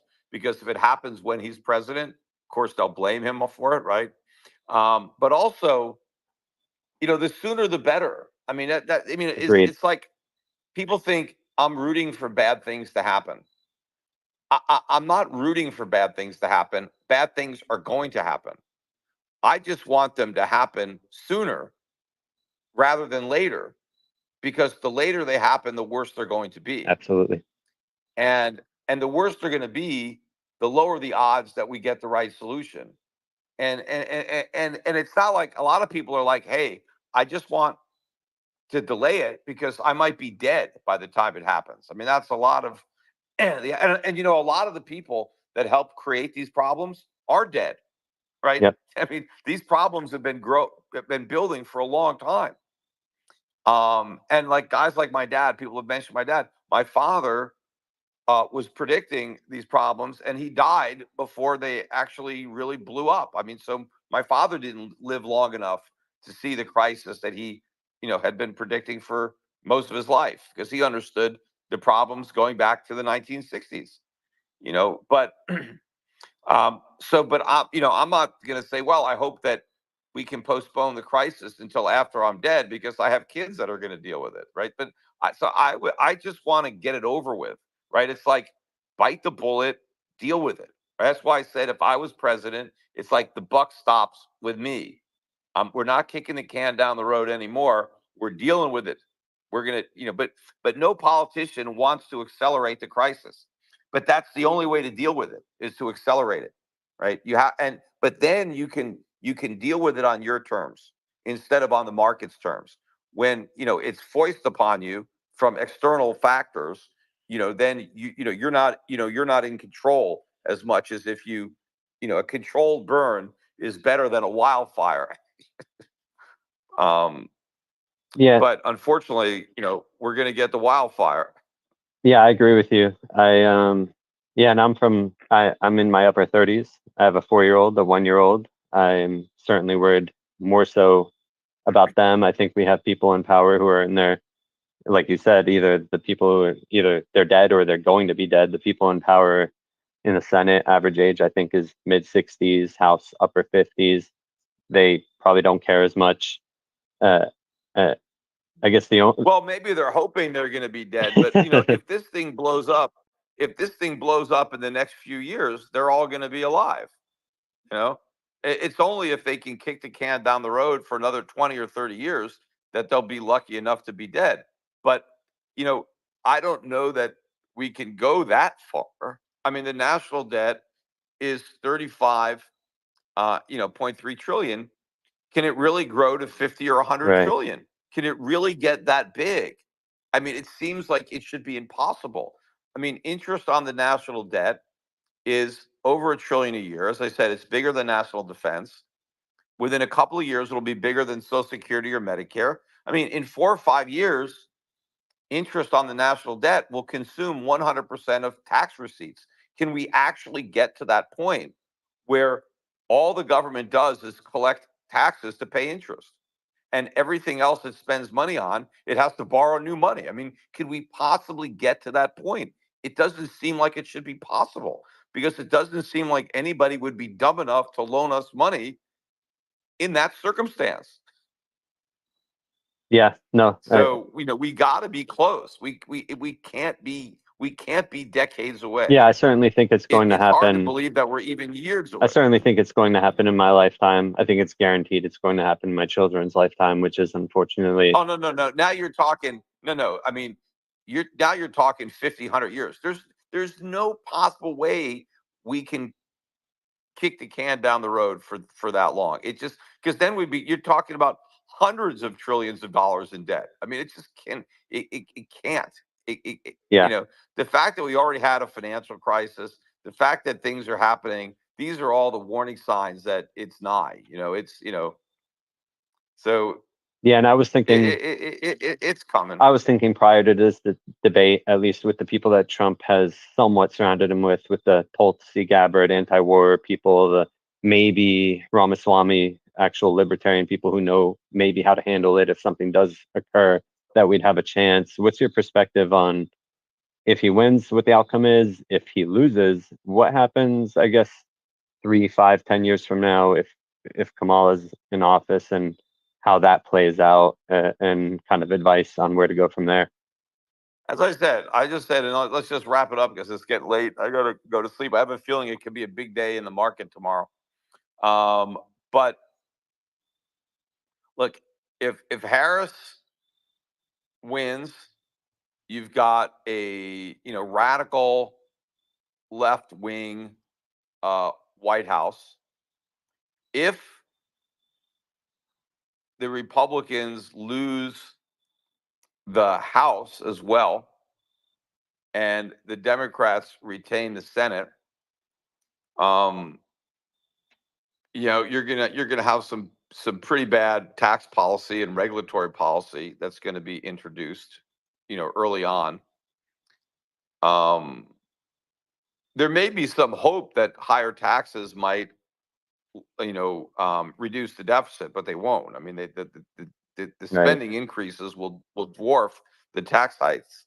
But especially if we get, something like a tax on unrealized gains, if that actually passes, and people have to pay it before it's declared unconstitutional, that could do a lot of harm right away, very quickly.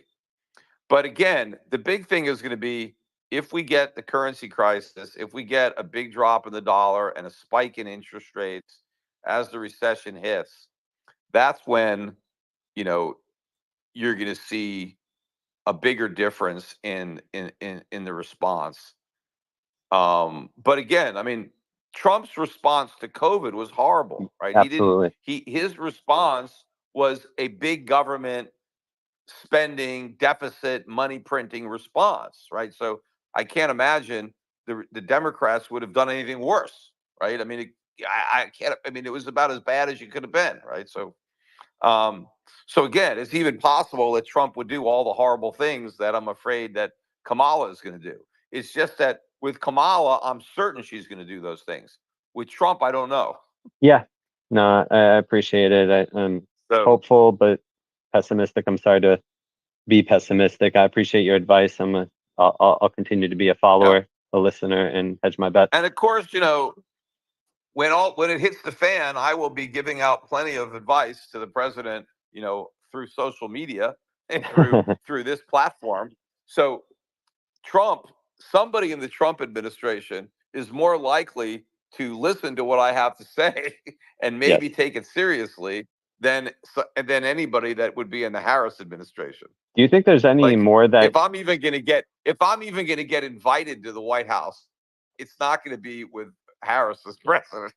do you have any avenue to have more influence? Because I know I certainly don't. You have a lot of influence, a lot of people who believe in Well, you. I know people that know him. I don't know Trump myself, but I know people who know him. So I would have some potential tangential way of maybe getting to meet him through mutual friends. But I don't have any direct path. But it would be an indirect. But I don't have any chance with Harris. Right. Nor do I think that anything that I would have to say would resonate with Harris. Or her system surrounding her. Yeah. I appreciate you for Yeah, taking I my mean, no, I mean, Yeah, I appreciate it. yeah. Thank you very much for taking my All question right. and entertaining me. Thanks a lot. Paul, what do you think? Should we take one more or just call it a night? Yeah, we can take one more. Let's go with All right, this will be the last one, just so I let everybody know, because I think I didn't mention. So this will be the last one. Thanks everybody for joining in.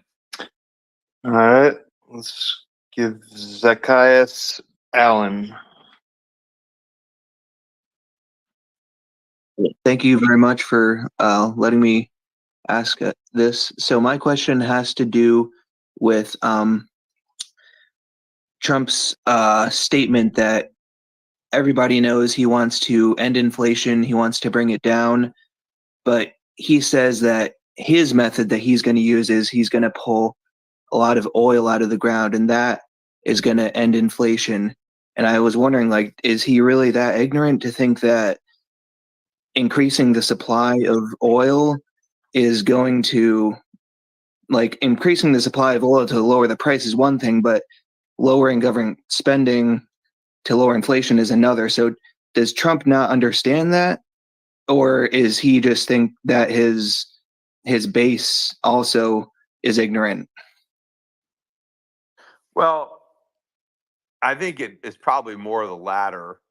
I mean, this drill, baby, drill. Like, yes, oil prices came up, and they were low when he left office. But the main reason they were low was because the pandemic shut down commerce, and there was no demand for oil, and so that's what brought down the price to the level it was. It wasn't the boom in production; it was the lack of demand at the end of his presidency. So that brought the price down. Remember, oil prices actually went negative on the futures market. I mean, that's got nothing to do with Trump, right? That was all pandemic related stuff. And so then oil prices shot up, when the economy reopened.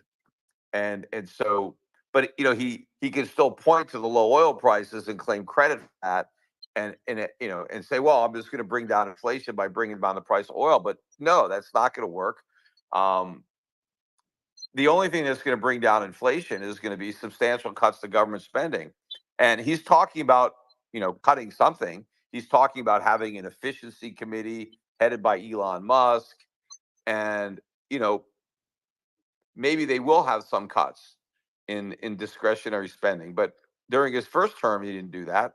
I mean, he added, in fact, he added the Space Force. Like, what do we need that for? But but even if there is some cutting in what Elon Musk can identify as waste, and Congress can agree to eliminate it, which is a tall order. Um, all the entitlements are off the table. He's not going to cut defense. He wants to increase defense.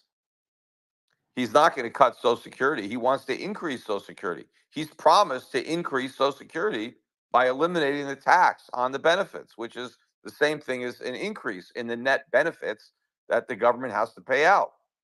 So he wants to increase Social Security at a time when it's already broke and running at a deficit.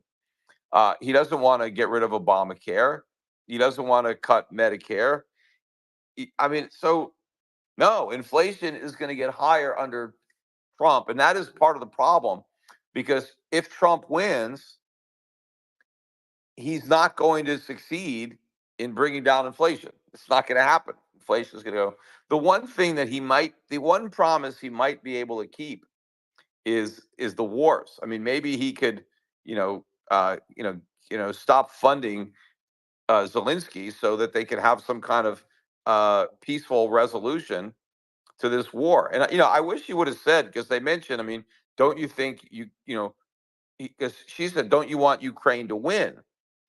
And instead of just saying, look, I want the war to end, he could have said, look, Ukraine can't win the war. They're not going to win the war. They're just going to fight it, indefinitely. And I mean, and Ukraine is in so much worse shape today than it was before the war started.